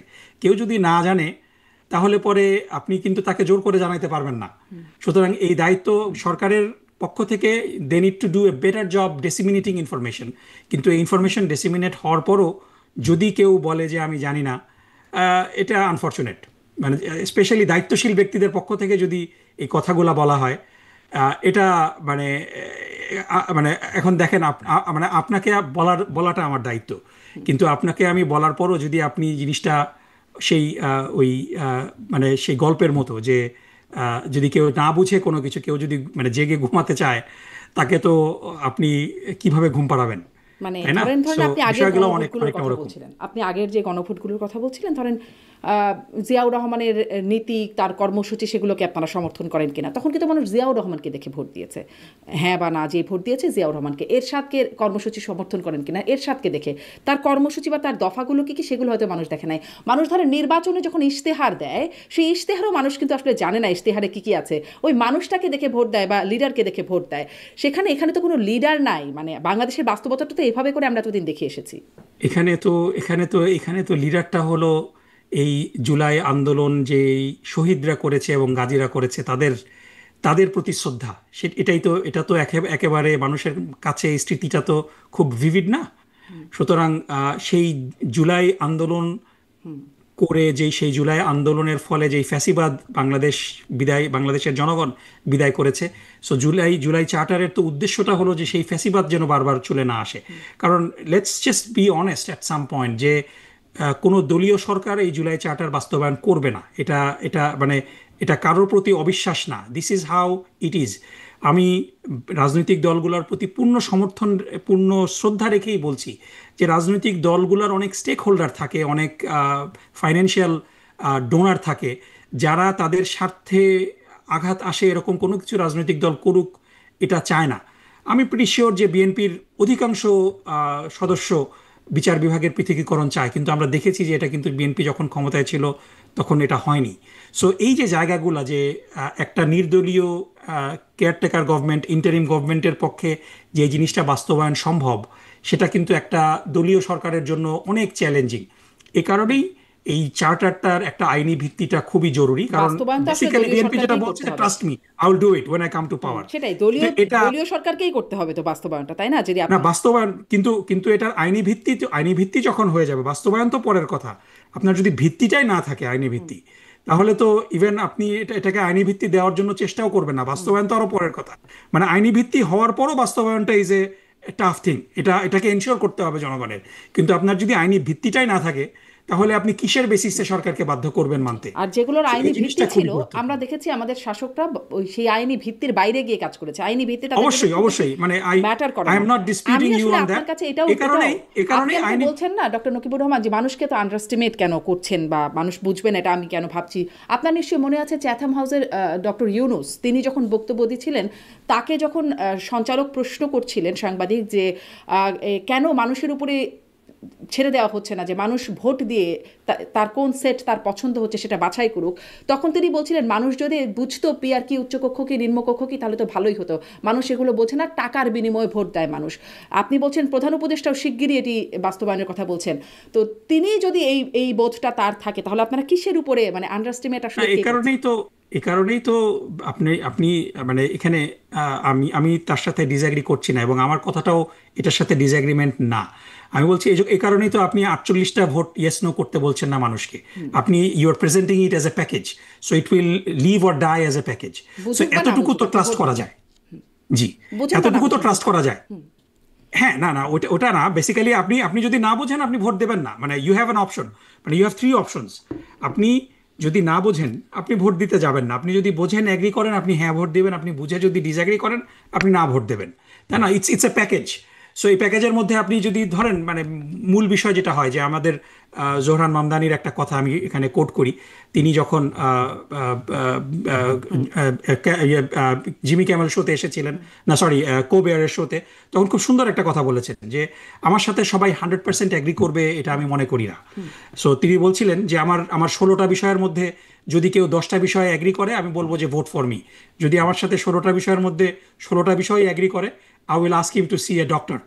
সো বিষয়গুলো কিন্তু এরকম যে 48টা দফার মধ্যে সবাই 48টা দফাতেই এগ্রি করবে এটা কিন্তু না। কিন্তু 48টা দফার মধ্যে যদি কেউ 45টা দফায় এগ্রি করে, 40টা দফায় এগ্রি করে, ইভেন 30টা দফায় এগ্রি করে, অর্ধেকের বেশি এগ্রি করে, আমি মনে করি যে তারা হ্যাঁতে ভোট দিতে পারে, তাই না? সো সবাই, এটাই তো গণতন্ত্রের সৌন্দর্য। সব বিষয়ে আমি একমত হব না, কিন্তু এতদিন ধরে ঐক্যমত কমিশনে সবাই মিলে একটা জায়গায় এসে পৌঁছিয়েছে। প্রায় 200-র উপরে প্রস্তাব ছিল, সেখান থেকে 48টা বিষয় ন্যারো ডাউন করেছে, এবং 48টার মধ্যেও অনেকের কিছু কিছু জায়গায়, এবং নোট অফ ডিসেন্ট যেগুলোতে দেওয়া হয়েছে, এটা কিন্তু এ কারণেই নোট অফ ডিসেন্ট দেওয়া হয়েছে যে পুরাপুরি কিন্তু ভিন্ন, মানে মানে এটা পুরাপুরি বিরোধিতা না, এটার একটা ভার্সন তারা পছন্দ করে, পুরাটুকু পছন্দ করে না।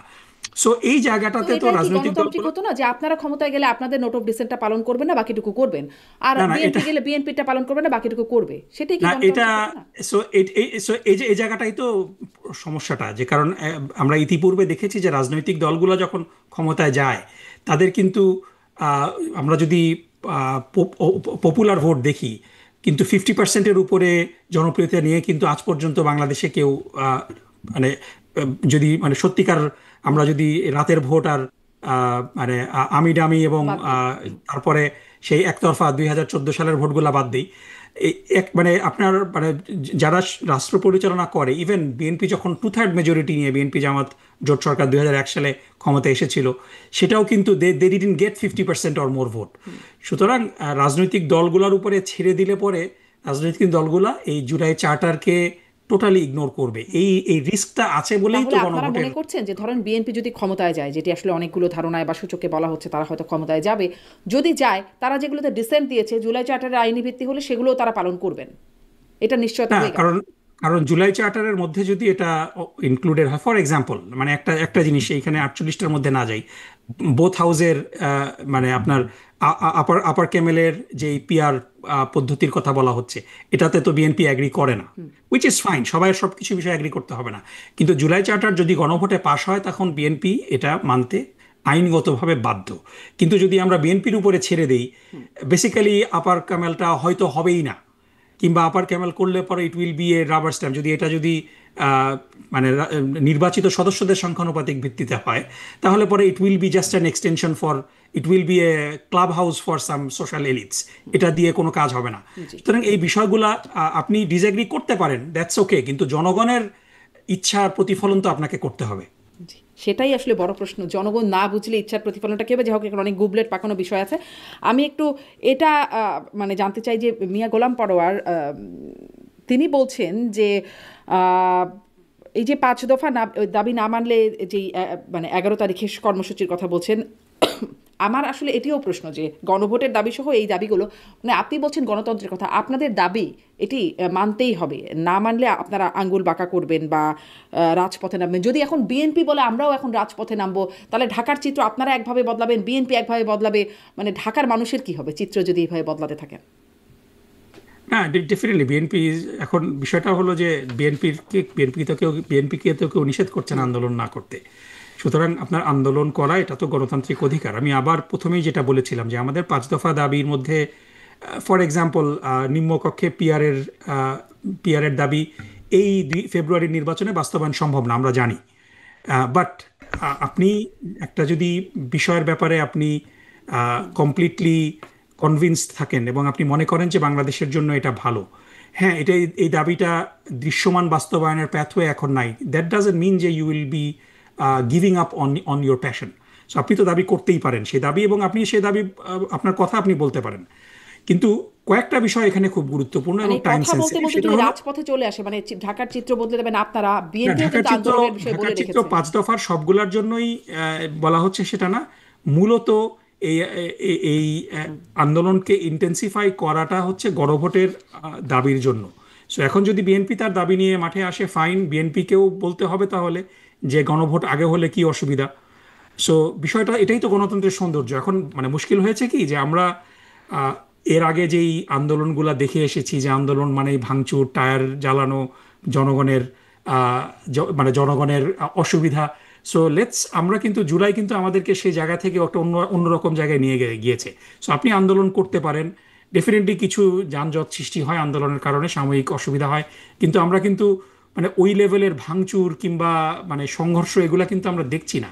সো ডেফিনেটলি একটা গণতান্ত্রিক রাজনৈতিক দলের অধিকার আছে যে সে যে দাবিগুলো চায় সেই দাবিগুলো নিয়ে ইন্টেন্সিফাইড আন্দোলন করার, এবং সেটাই জামাত করছে। এবং এর এর ফলে যেটা হচ্ছে, ইট স্টার্টস দ্য কনভারসেশন। জি। আপনাদের সবাই কাছে মিলে জুলাই একটা সনদটা জায়গায় খুব গিয়ে বসবে, আলোচনার মাধ্যমেই সুরাহা হতে হবে সবকিছু। কিন্তু আলোচনার মাধ্যমে তো হলো না, আপনারা রাজপথে নামার কথা আলোচনা বলছেন, হয়নি নেমেছেন, কিন্তু হবে। নেমেছেন আবার আরো নামবেন, হুঁশিয়ারিও দিচ্ছেন 11 তারিখে রাজপথে। That is fine. আপনি মানে এখানে মানে যেহেতু আমাদের এবং আমি আমি আপনাকে মানে মানে আমি আমি আপনার প্রতি শ্রদ্ধা রেখেই বলছি যে আমাদের যে ভয়টা, এটার কারণ হলো আমাদের প্রিভিয়াস কালচার। সেইখান থেকে একটা কালচারাল শিফটও আমাদের কিন্তু দরকার, যে আমরা নিয়মতান্ত্রিক আন্দোলন করব, ইন্টেন্সিফাইড আন্দোলন করব, আমাদের দাবির প্রতি প্যাশনেট থাকব, কিন্তু আমরা কখনো এটাকে ভাঙচুর তারপরে একটা রাজনৈতিক সংঘর্ষের মধ্যে নিয়ে যাব কিন্তু না। তারপরে সো ওই এই যে ভয়টা জায়গাটাতে ওখানেই করে, মানে আমরা তো ঘরপোড়া গুরু, যখন আপনারা বলেন আঙ্গুল না না বাঁকা করবেন, যখন definitely, আপনারা বলবেন আমি চিত্র বদলে দেবেন, তখন তো আমাদের ভয় লাগবেই যে কি করবেন, যে না না ঢাকার চিত্র। ডেফিনেটলি আমি আমি আমি এই ভয় I I I I I I share the same fear আপনি যেটা বলছেন। কিন্তু আমি আপনাকে আশ্বস্ত করতে চাই যে আমরা সেই 2024-এর আগের বাংলাদেশে আমরা ফিরে যেতে চাচ্ছি না। এটার একটা নতুন বাংলাদেশ। এখানে এই বাংলাদেশ আমাকে এতটুকু নিশ্চয়তা দিয়েছে যে আমি যেই ব্যাপারে প্যাশনেট, সেই সেই ব্যাপারটা আমি পার্সু করতে পারবো নির্ভয়ে, আমি বলতে পারবো নির্ভয়ে, আমি আমার দাবি জানাতে পারবো। তারপরে সেই দাবি যদি জনগণ রিজেক্ট করে, সেই দাবি যদি জনগণ না মেনে নেয়, I still respect that. So এই এই অধিকারটা তো আমার আছে। জি। কিন্তু ধরেন এই যে আপনারা গণভোটের জন্য দাবি করছেন, আমি দেখছিলাম যে একজন ওসি, মাদারীপুরের একজন পুবাইল থানার ওসি, তিনি তার নাম শেখ আমিরুল সম্ভবত, তিনি একটা জামাতের আমিরের বক্তব্যের একটা ফটোকার্ডের নিচে একটা কমেন্ট করেছিলেন যে আগে গণভোট দরকার, যে স্বাধীনতা বিরোধীদের দেশে রাজনীতি করার অধিকার আছে কিনা। তাকে কিন্তু সেখান থেকে প্রত্যাহার করা হয়েছে জামাতের মানে আপত্তির মুখে, স্থানীয় জামাতের আপত্তির মুখে তারা অভিযোগ করেছে এবং তাকে প্রত্যাহার করে নেওয়া হয়েছে। মানে সবাই তার কথা বলতে পারবে, সেই কথাটা বলেছে, সে মেনশনও করে নাই কে সবাই আসলে। আপনি যখন সরকারি কর্মচারী, তখন মানে you don't have that freedom of expression. আপনি রাজনীতি করতে হলে ওসির দায়িত্ব ছেড়ে আপনি রাজনীতি করবেন। এখানে আসলে তো কি এটা একটা রাজনীতি রাজনৈতিক কি রাজনীতি করে না, করলেন এটা তার তো অবশ্যই বক্তব্যটা? রাজনীতি। এটা এটা এটা হলো সেই আওয়ামী লীগের ফ্যাসিস্ট আওয়ামী লীগ সরকারের একটা জেনোফোবিক বক্তব্য, এবং এই বক্তব্য একজন ওসির তার দায়িত্ব পালনের সাথে তো কোনো সম্পর্ক নেই। তিনি যদি রাজনীতি করতে চান, তিনি পদত্যাগ করে এই কথা বলবেন, কোনো অসুবিধা নাই। কিন্তু তিনি যখন জনগণের জানমালের হেফাজত করবেন, this statement is a xenophobic statement. কেন এবং কেন এই কেন স্টেটমেন্টের কেন না, জেনোফোবিক? আমি বলছি এই স্টেটমেন্টের, এরকম স্টেটমেন্ট করার মাধ্যমেই বিগত 15 বছর ফ্যাসিস্ট আওয়ামী লীগ সরকার বাংলাদেশে জামাত এবং শিবিরকে হত্যার যোগ্য করে তুলেছিল, এবং জামাত এবং শিবিরকে হত্যা করা বৈধ ছিল, মানে এটা ক্যাম্পাসে ক্যাম্পাসে নির্যাতন করা বৈধ ছিল এই ধরনের রেটরিকের মাধ্যমে। সুতরাং একজন সরকারি কর্মচারী তো এই ধরনের জেনোফোবিক রেটরিক করতে পারেন না। তিনি যদি সাধারণ মানুষ হয়ে থাকেন, তিনি সাধারণ জনগণ হয়ে থাকেন, সিভিলিয়ান হয়ে থাকেন, অফকোর্স তিনি এটা কেন আরো ন্যাস্টি বক্তব্য তিনি দিতে পারেন, এটার প্রতিবাদও আমরা করতে পারি, কিন্তু তিনি চাকরি হারাবেন না। তিনি যে একটা বক্তব্য দিবেন, আমি তার পাল্টা একটা বক্তব্য দিব, কিন্তু আপনি সরকারি জায়গায় থেকে এই ধরনের জেনোফোবিক রেটরিক আপনি মানে প্রমোট করতে পারেন না, কারণ এটা আপনার নিরপেক্ষতাকে ক্ষুণ্ণ করে। কারণ আপনার বেতন দিচ্ছি আমার ট্যাক্সের পয়সায়, আপনার নিরপেক্ষতাটা খুব জরুরি। এটা পৃথিবীর সব জায়গায় there are rules of engagement for government মানে অফিসিয়াল সিভিল এখানে কেন সার্ভিস। নিরপেক্ষতা নাই বলে মনে হচ্ছে তার বক্তব্য? না, এখানে একটা রাজনৈতিক দলকে আওয়ামী লীগের শেখানো একটা, যেটা বারবার বলছি, যে আওয়ামী লীগের শেখানো একটা ফ্যাসিস্ট জেনোফোবিক বক্তব্য এখানে দেয়া হয়েছে। এটার মাধ্যমে একটা রাজনৈতিক দলের কার্যক্রমকে সংকুচিত করার, যেই রাজনৈতিক দল বিগত ফ্যাসিস্ট এই বক্তব্যের মাধ্যমে সেই রাজনৈতিক দলকে জামাত এবং শিবিরকে হত্যাযোগ্য করে ফেলা হয়েছিল। আচ্ছা, তাদের এই কারণে এই এটা একটা বক্তব্যটা xenophobic অপরাধ যে স্বাধীনতা বিরোধীদের রাজনীতি করার অধিকার আছে কিনা, তিনি যখন এই প্রশ্নবোধক শুধুমাত্র বলছেন যে গণভোট দরকার যে আছে কিনা, তিনি বলছেনও না যে অধিকার নাই, তিনি বলছেন এই জন্য একটা গণভোট দরকার, যে দরকার আছে কিনা। কিন্তু আপনারা আবার 5 দফা দাবির মধ্যে স্বৈরাচারের দোষর আখ্যা দিয়ে জাতীয় পার্টির রাজনীতির জেনোফোবিক টোন। জি, যে ওই যে বলছিলাম 5 দফার দাবির মানে শেষ দফায় বলছেন জাতীয় পার্টি সহ 14 দলের রাজনীতি করার অধিকার থাকবে না, তাদের কার্যকলাপ নিষিদ্ধ করতে হবে। মানে আপনারা এটা বলতে পারবেন যে তাদের কার্যকলাপ নিষিদ্ধ হয়ে যাক? আমরা তো সরকারি বেতনভুক্ত কর্মচারী না। আমরা যদি সরকারি বেতনভুক্ত কর্মচারী হতাম তাহলে মানে পরে এই এটা বলতে দাবিটা পারতাম। বৈধ হবে, এই দাবিটা বৈধ হবে। অবশ্যই অবশ্যই, আমি তো দাবি করতেই পারি, আপনিও করতে পারেন, কিন্তু আপনি সরকারি মানে সেই দাবিটা যৌক্তিক সুযোগ হবে, সুবিধা নিয়ে আপনি করতে পারবেন না। সেই দাবিটা মানে there is a যৌক্তিক। difference. I think you see the difference. আমি একজন সিভিলিয়ান হিসাবে আমাকে তো সরকার বেতন দেয় না, কিংবা আমি কিন্তু সে তো মানুষের সরকারের জানমালের বিরুদ্ধে বলছে না, তাই না? সে তো সরকারের, তিনি তো না আসলে না না, সরকারের বিরুদ্ধে আমি বলছেন। আমি আমি তো আমি তো আমি আওয়ামী লীগের রাজনীতি নিষিদ্ধের দাবি করতে পারি, আমি জাতীয় পার্টির রাজনীতি নিষিদ্ধের দাবি করতে পারি, কিন্তু একটা ওসি তো করতে পারেন না, তার তো সেই রাইট নাই। না, তিনি এবং এটা দাবিও করলে করছেন না, তার তিনি চাকরি তো বলছেন চলে গণভোট যাবেই। দরকার। জি, তিনি বলছেন গণভোট দরকার। না, এটা এটা তিনি বলতে পারতেন, তিনি যদি সাধারণ মানুষ হতেন, তিনি যদি সিভিলিয়ান হতেন। কিন্তু সরকারি, তার রাজনীতি করার শখ থাকলে তিনি সরকারি চাকরি ছেড়ে দিন। তার তো মানে there is a difference, you আচ্ছা ক্যান নট। আচ্ছা, এখানেই তো নিরপেক্ষতার কোশ্চেন। এরকম কথা তাহলে বলা যাবে না, বুঝলাম। আর আপনারা এখন এটা একটু বলবেন যে জাতীয় পার্টি সহ 14 দলের, আওয়ামী লীগ তো নিষিদ্ধ হয়েছে তাদের কার্যকলাপ, জাতীয় পার্টি সহ 14 দলের রাজনৈতিক কার্যকলাপ না, আপনারা এখানে নিষিদ্ধ চাচ্ছেন। যেটা খুব ইম্পর্টেন্ট বিষয় আমাদের মনে রাখতে হবে যে বাংলাদেশ জাতীয় পার্টি, মানে আমি সবাইকে এই প্রশ্নটা করি যে আপনি দেখেন যে জাতীয় পার্টি একটা বাংলাদেশের প্রেক্ষাপটে দীর্ঘদিন ধরে একটা বড় রাজনৈতিক দল। ইভেন জামাত ইসলামীর থেকেও জাতীয় পার্টির কোট আনকোট জনপ্রিয়তা অনেক বেশি, সিট বেশি পায়, দীর্ঘদিন ধরে অ্যাটলিস্ট 30-40টা সিট তারা সবসময় পেয়ে থাকে। কিন্তু আমি আপনাকে, শারমিন আপা, আপনাকে প্রশ্ন করি যে আপনি তো অনেক মানুষের সাথে আপনার পরিচয় দীর্ঘদিন ধরে, আহ, আপনি কি আপনার জীবনে কোনো জাতীয় পার্টির কর্মী দেখেছেন? মানে আমি আপনাকে খুব সিম্পল প্রশ্ন করলাম। আমি তো দেখেছি, আপনি কারণ আমার সাথে কথা বলতে হয়, আমার আপনার জাতীয় পার্টির আমার নেতা দেখেছেন? আপনি প্ল্যাটফর্মে রাজনৈতিক নেতা আপনি কর্মীরা আসে, আপনি জাতীয় পার্টির নেতার কোনো পিছে কর্মী কর্মী দেখেছেন আসে, কিনা? জি, নেতার পিছে কর্মী আসে, এভাবে নেতা দেখেছি। আসে, কিন্তু কর্মী কর্মী দেখেছেন কিনা? মানে এটা অনেস্ট কোশ্চেন, কারণ আমি আপনাকে এই কারণে করছি যে আমি আমি আহ, আসলে সত্যি কথা বলতে, আমি এমনি আমার আমার চলার পথে জাতীয় পার্টির কর্মী দেখিনি, কিন্তু সমর্থক দেখেছি। সমর্থক, এগেন, সমর্থক ইজ এ ডিফারেন্ট স্টোরি। আমি সমর্থকও দেখিনি, আমি কর্মী দেখেছি। এবং এটা আমি এই কারণে বলছি যে আমি, আমার এখন বয়স হলো 48। আমি 10 বছর বয়স থেকে মানুষের সাথে মিশি। আমার দীর্ঘ 38 বছরের জীবনে বাংলাদেশে আমি চাকরি করেছি, পড়াশোনাও করেছি, পৃথিবীর বিভিন্ন দেশে থেকেছি। আমি আমার জীবনে জাতীয় পার্টির কোনো কর্মী দেখিনি। নেতার পিছে এবং পিছে আমি অনেক আজ কর্মী তো পর্যন্ত, আসেন, কথা বলেন, দেখি তো আমরা। না, নেতা নেতা দেখেছেন, আপনিও কর্মী দেখেননি, আমি আপনাকে গ্যারান্টি দিতে পারি। এবং এটা বলছি মানে এই কারণে নেতার আমি সাথে যারা বলছি, আসেন তারা কর্মী না, আর নেতাও। নেতার কিছু আহ, আমি আমি ওখানে আচ্ছা আচ্ছা, যাচ্ছি, কর্মী দেখি নাই, ঠিক আমি আছে, ওখানে যাচ্ছি। কথাটাই আসে, আমাকে হ্যাঁ। আপনি যদি একটু মেইন সময় দেন। পয়েন্টটা শুনি, হ্যাঁ। আমি আমি এই কথাটা এই জন্য বলছি যে জাতীয় পার্টির আমি আমার জীবনে কোনো কর্মী দেখিনি। সমর্থকও খুব মানে দেখেছি, এটা ইটস এ ডিফারেন্ট স্টোরি। জাতীয় পার্টির আমি নেতা দেখেছি। বাংলাদেশের কোনো শিক্ষা প্রতিষ্ঠানে জাতীয় পার্টির কোনো সমর্থন নেই, কোনো কোনো আহ, কোনো শক্তি নেই, কোনো কোনো পেশাজীবী মহলে জাতীয় পার্টির কোনো অস্তিত্ব নেই। ইভেন গ্রাসরুটে জাতীয় পার্টির কোনো অস্তিত্ব নেই। কিন্তু আপনি প্রত্যেকটা নির্বাচনে দেখবেন যে জাতীয় পার্টি সিগনিফিক্যান্ট ভোট পায়।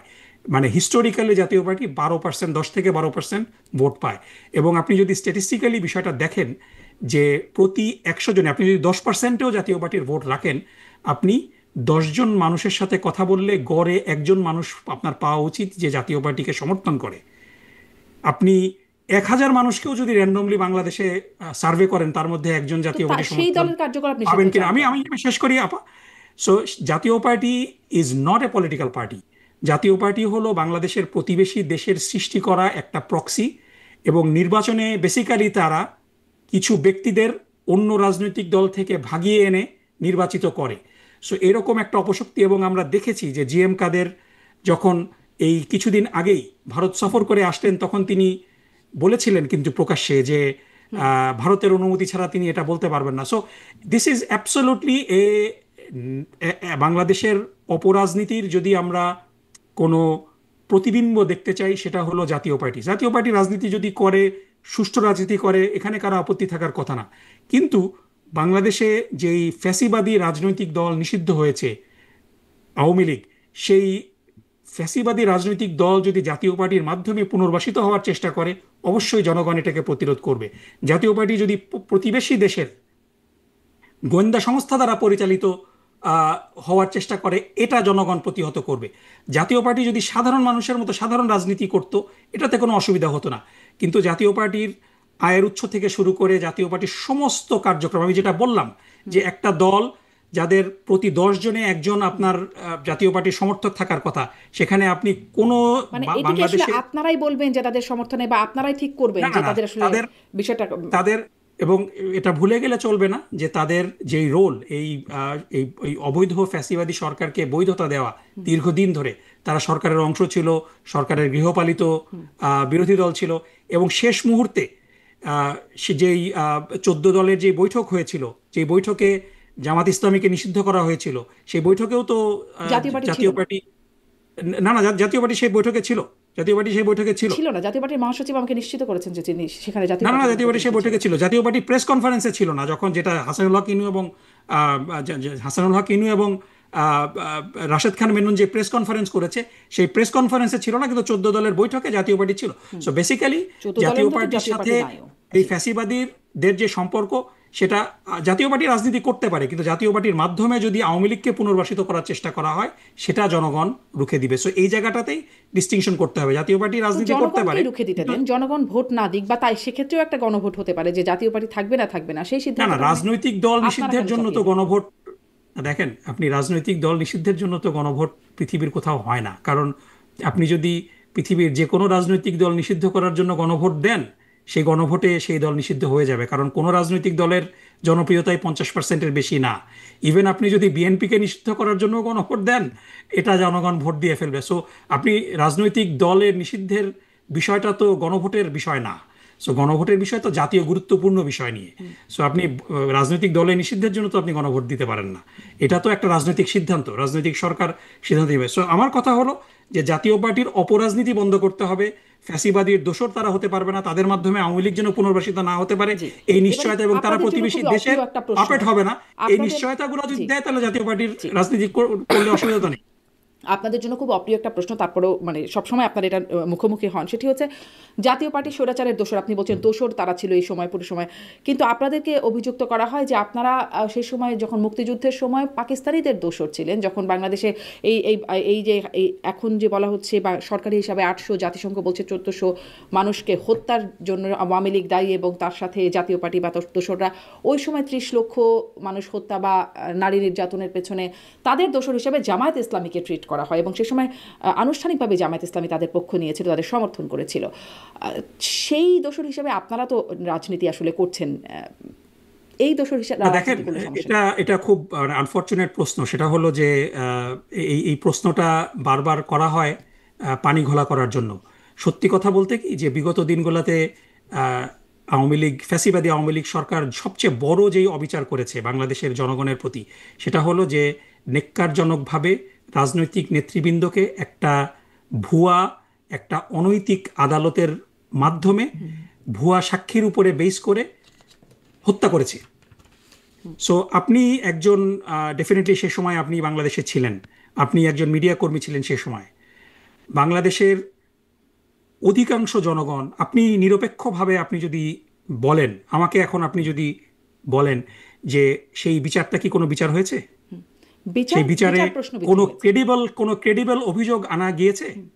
না, কিন্তু বিচারটা আপনি নিয়ে তো আপনি কথা হচ্ছে না, আপনি বিচারটা প্রশ্নবিদ্ধ আপনি হয়েছে। আপনার রাজনৈতিক প্রতিপক্ষকে একটা বায়বীয় অভিযোগ এনে না, কিন্তু সাক্ষী জামাত তৈরি ইসলাম করে, স্বাধীনতা বিরোধী ছিল, মুক্তিযুদ্ধ বিরোধী না ছিল, না, তো ওটা বায়বীয় ওটা অভিযোগ দ্যাটস না সো ছিল কি? Basically you are innocent until proven guilty. না না, সেখানে আপনাকে ওটা তো আপনি ফৌজদারি পারসিকিউট অপরাধের করা কথা হয়েছে, বলছেন আপনাকে ওই সময়। হত্যা করা হয়েছে, হাজার হাজার মানুষকে হত্যা করা হয়েছে, একটা একটা মানে তো জাতীয় পার্টি তো বাংলাদেশের ইনোসেন্ট মানুষকে আনটিল জিম্মি করে। গিলটি।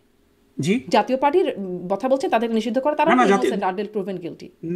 কিন্তু so we have to give it time. জাতীয় পার্টির বিরুদ্ধে তো বায়বীয় অভিযোগ এনে তাদেরকে হত্যা করা হয়নি। আপনি, সো বেসিক্যালি বিষয়টা হলো যে আপনি যখন একটা ভুয়া মামলা করে, একটা ভুয়া ইতিহাস সৃষ্টি করে, মিথ্যা সাক্ষী দিয়ে সেটা প্রমাণ করার চেষ্টা করেন, এবং জনগণ সেটা বুঝে গিয়েছে, এবং পৃথিবীর সমস্ত মানবাধিকার সংস্থা এই আদালতকে কন্ডেম করেছে, তারপরও এই বিষয়টা বারবার অবতারণা করাটা খুবই দুঃখজনক, খুবই দুঃখজনক। না, ওটা তো আপনি বিচারের কথা বলছেন, কিন্তু আসলে আমি না, বলছিলাম আপনি যে বিচারের কথা তো বলছেন, সহযোগী বিচারের কথা তো সহযোগী এজন্যই মানে আসছে যে আপনার বিরুদ্ধে যদি, সহযোগী এবং আপনার সমর্থক, বিরুদ্ধে আপনি যে জাতীয় অভিযোগগুলা, পার্টিকে যে কারণে মানে দায় দিচ্ছেন সহযোগিতা এবং সমর্থন করবার জন্য দোসর হিসেবে, ওই সময়ও তো আসলে পাকিস্তানকে না না না না না, সমর্থন এটা করা। এটা it's not apple to apple. আপনার তো কম্প্যারিজনটা অ্যাপল টু অ্যাপল হতে হবে। আপনি তো অ্যাপল টু অরেঞ্জ কম্পেয়ার করতে পারেন।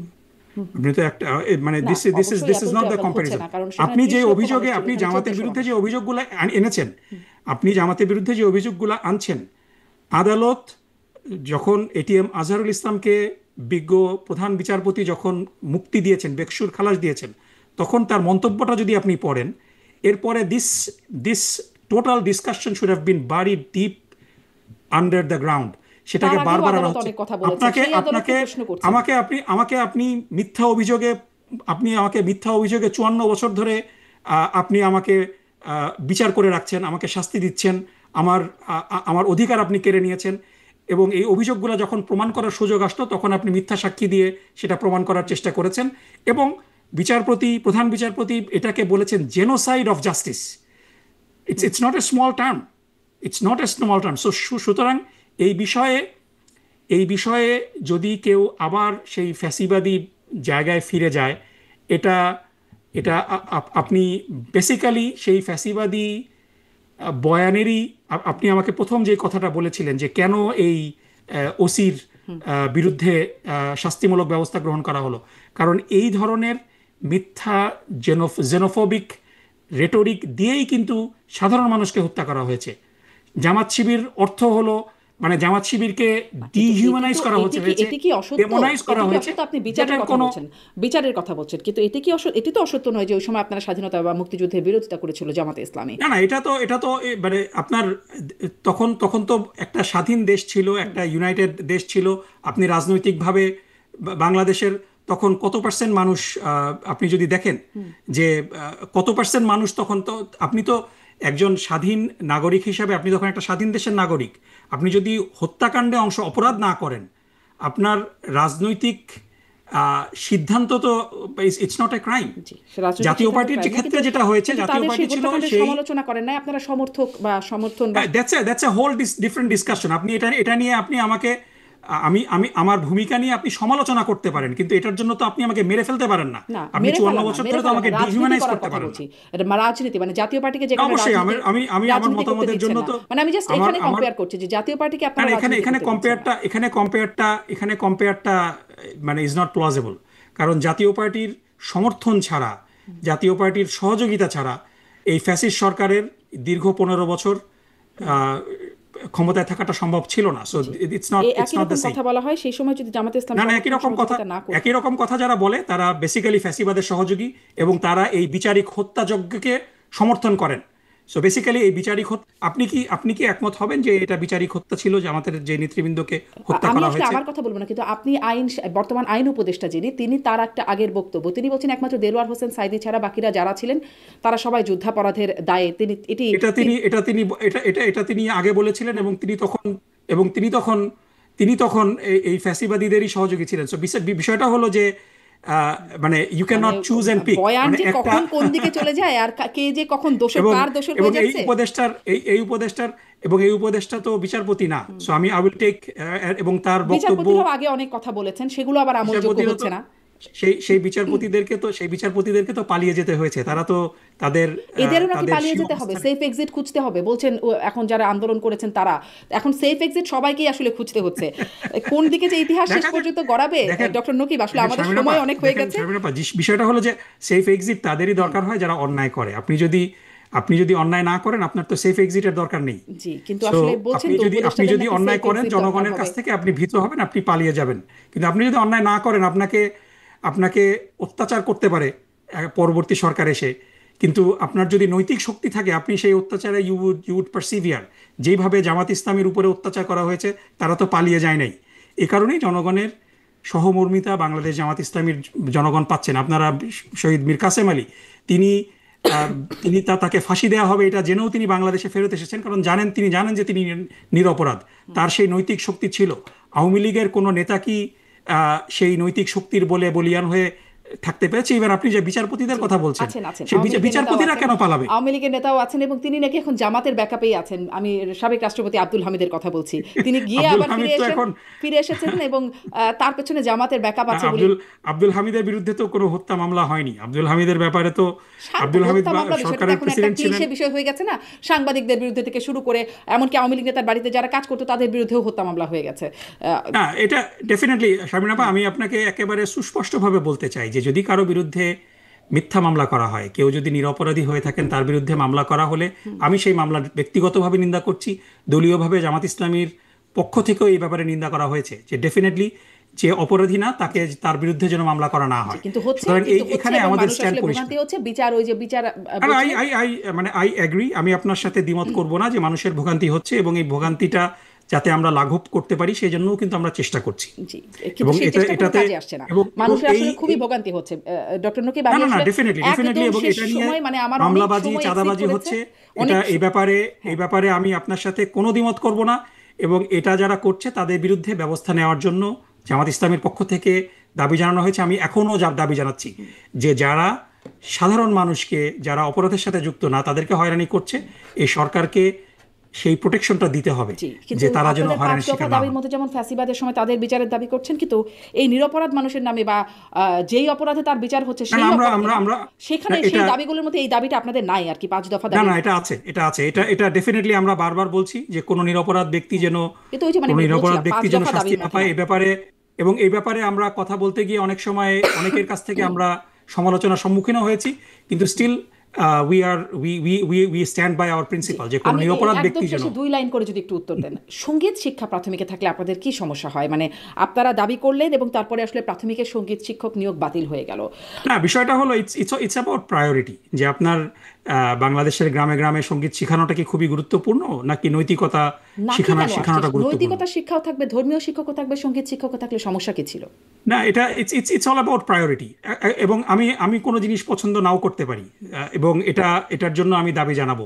সো বাংলাদেশের মানুষের যদি ডেফিনেটলি যদি এই বিষয়গুলা, এই বিষয়গুলা একটা রাজনৈতিকভাবে নির্বাচিত সরকারের উপরে ছেড়ে দিতে পারলে ভালো হতো। সরকারের এই বিষয়গুলা বিবেচনা, কারণ এখনো বাংলাদেশের একটা বড় অংশ রক্ষণশীল, আপনার আর্থসামাজিক বিষয়গুলোর বিষয়ে আনতে হবে এখানে। সো ডেফিনেটলি নৈতিকতা শিক্ষা দেওয়ার প্রয়োজনটা অনেক বেশি, কারণ বাংলাদেশের মানুষের নৈতিকতা শিক্ষার নীতি সাথে তো নৈতিকতার একটা বড় সাংঘর্ষিক কিছু অবক্ষয় ছিল হয়েছে। না। মানে এমন তো বলা হয়নি সঙ্গীত শিক্ষক রাখা হবে, নৈতিকতা শিক্ষকদের বা ধর্মীয় শিক্ষকদের বাদ দিয়ে দেওয়া হবে, তার জায়গায় না, রিপ্লেস আপনার করা হবে। রিসোর্স তো লিমিটেড, মানে ইটস ইদার অর। আপনি তো, আপনার রিসোর্স তো দুজন শিক্ষক নেওয়ার মতো আপনার তো ব্যান্ডউইথ নেই।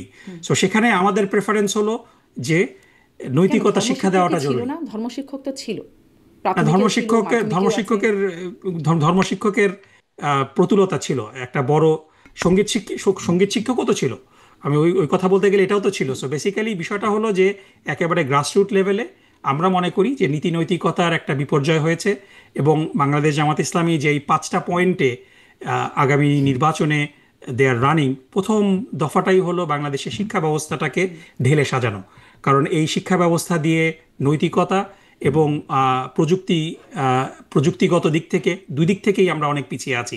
সো প্রযুক্তিটা ইম্পর্টেন্ট, নৈতিকতা ইম্পর্টেন্ট। সো সেখানে সঙ্গীত শেখানোটা এটা কি ইসলাম আমরা মনে বিরোধী? করি না যে ইসলাম একটা বিরোধী? প্রায়োরিটি। এটা কি ইসলাম বিরোধী? জি, এটা কি না, এই কোয়েশ্চেনে আমরা ফিকি ডিবেটে এখানে যাচ্ছি না। আমরা মনে করি যে প্রযুক্তি is the number one priority আমাদের জন্য। ডেফিনেটলি নীতি নৈতিকতাটা নাম্বার টু প্রায়োরিটি, এবং পৃথিবীর সাথে প্রতিযোগিতায় যেন আমরা টিকে থাকি সেটা আমাদের জন্য গুরুত্বপূর্ণ। এই বিষয়গুলোকে অ্যাকোমোডেট করার পরে then we will, once we get to the Rubicon, তখন আমরা উইল রিভিজিট এই জায়গাগুলো। এখানে জি, কিন্তু আসলে এখানে মানে এটি বাতিল না ধর্মীয় করা হলে বিষয়ের। আন্দোলনে যাবেন, মানে বিষয়টা এতই সিভিয়ার যে সঙ্গীত শিক্ষক নিয়োগ বাতিল না না, হলে। এটা তো সরকার দাবি মেনে নিয়েছে, মেনে আন্দোলনে নিয়েছেন, জি, যাওয়ার তো প্রয়োজন আন্দোলনের হয়নি। ভয়ে হয়তো মেনে নিয়েছেন, কিন্তু মানে এটি যে সো এটা আপনি ডেফিনেটলি আপনি সরকারকে জিজ্ঞেস করতে পারেন যে কেন তারা মেনে নেবে। আপনাদের দাবির আমাদের প্রেক্ষিতে দাবি তো গেল, আপনাদের দাবি আমাদের ছিল। দাবি তো আমরা এবং সেই করতেই পারি। সেমিনারে একটা সেমিনার হচ্ছিল যেখানে শিক্ষা বিষয়ক একটা সেমিনারে, সেখানেও মিয়া গোলাম পরোয়ার তিনি বলছিলেন যে, তাকে আবারও কোট করি, সেকুলারিজম, ইনক্লুসিভ, প্লুরালিজম, ট্রান্সজেন্ডার বলবেন, এই সমস্ত শব্দের মার প্যাচে আপনি যৌনতা শেখাবেন, আপনার কোনো অধিকার নেই। আমি আপনার কাছে আনকোট প্রশ্ন করতে চাই, শব্দগুলোতে না, আসলে কি সমস্যা? মানে না, বিষয়গুলো হলো যে এভাবে মানে আউট অফ কনটেক্সট। আমি তো কোর্ট দেখলে পরে এটার ব্যাপারে মন্তব্য করাটা খুব কঠিন, কারণ প্রত্যেকটা বক্তব্যেরই কিন্তু একটা কনটেক্সট থাকে। এই কনটেক্সটটা ছিল সো যে সঙ্গীত এজন্য শিক্ষা আমি বাতিল পুরো করতে, মানে বক্তব্য না শিক্ষক জেনে বাতিল এটার করতে ব্যাপারে হবে, আমি। জি, সঙ্গীত শিক্ষক নিয়োগ বাতিল করতে হবে, এই কনটেক্সটেই বলছেন যে শিশুরা, আমাদের শিশুরা হচ্ছে না, এটা আগামী শুধু দিনের শুধু পিলার। এটাই না, এখানে এখানে আরো কিছু আছে। সো মানে মোটা দাগে আমি আপনাকে এতটুকু এখানে বলতে চাই যে সঙ্গীত শেখানোটা জামাত ইসলামী মনে করে না যে বাংলাদেশের একেবারে প্রাইমারি লেভেলের শিশুদের জন্য একটা বড় প্রায়োরিটি। তার চেয়েও বড় প্রায়োরিটিটা হলো যে নীতি কিন্তু এই নৈতিকতা শব্দগুলোতে শিক্ষা কি দেওয়া সমস্যা এবং দেখেন? প্রযুক্তির শিক্ষা দেওয়া। বুঝতে পেরেছি, এটা মানে বড় প্রায়োরিটির এটা কথা বড় আপনি বলছেন। প্রায়োরিটি। আমরা secularism, let's let's inclusive, pluralism, transgender, এই শব্দগুলো বললে এগুলো বলার অধিকার কেন থাকবে না? এগুলোতে সমস্যা কি? না, এদিকে এই বিষয়টা খুবই ব্যাপক বিষয়। সো আপনি আমাকে আজকে যদি টাইম দেন আরো 1 ঘন্টা এই বিষয়গুলো দিয়ে আমরা কথা বলবো। কিন্তু বিষয়গুলো হলো যে এই কথাগুলা মানে এই টার্মিনোলজিগুলোর মধ্যে কিছু কিছু টার্মিনোলজির অ্যাবিউজ বাংলাদেশে এবং পৃথিবীর বিভিন্ন দেশে আমরা দেখেছি। সো গোলাম পরোয়ার সাহেব কোন কনটেক্সটে কথাগুলো বলেছেন, I have to listen to that speech overall.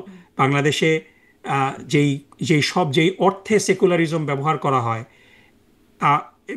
আমরা কিন্তু ওয়েস্টে, আমরা আমেরিকাতে থাকি, আমেরিকাতে সেকুলারিজমের ব্যবহারটা টোটালি ডিফারেন্ট। আমেরিকাতে সেকুলারিজম শব্দের অর্থ হলো ইনক্লুসিভ, আপনি সবাইকে অ্যাকোমোডেট করবেন। কিন্তু বাংলাদেশে সেকুলারিজমকে এন্টাই রিলিজিয়ন হিসাবে অধিকাংশ ক্ষেত্রে প্লেস করা হয়, এবং পার্টিকুলার একটা রিলিজিয়নের এগেনস্টে। সো এই বিষয়গুলোর প্রত্যেকটা কথার একটা, এবং আরও বলে রাখি যে ইভেন আপনি ইউরোপের বিভিন্ন দেশে সেকুলারিজমের অ্যাপ্লিকেশন কিন্তু ডিফারেন্ট। আপনি দেখেছেন যে ফ্রান্সে সেকুলারিজমের নামে আপনার মানে মহিলাদের, মুসলিম মহিলাদের হিজাব পরা, নিকাব করা, এটার ব্যাপারে নিষেধাজ্ঞা দেওয়া হয়, উইচ আমেরিকান সেকুলারিজমের ডেফিনেশনে যেটা কোনো সময় করা হবে না।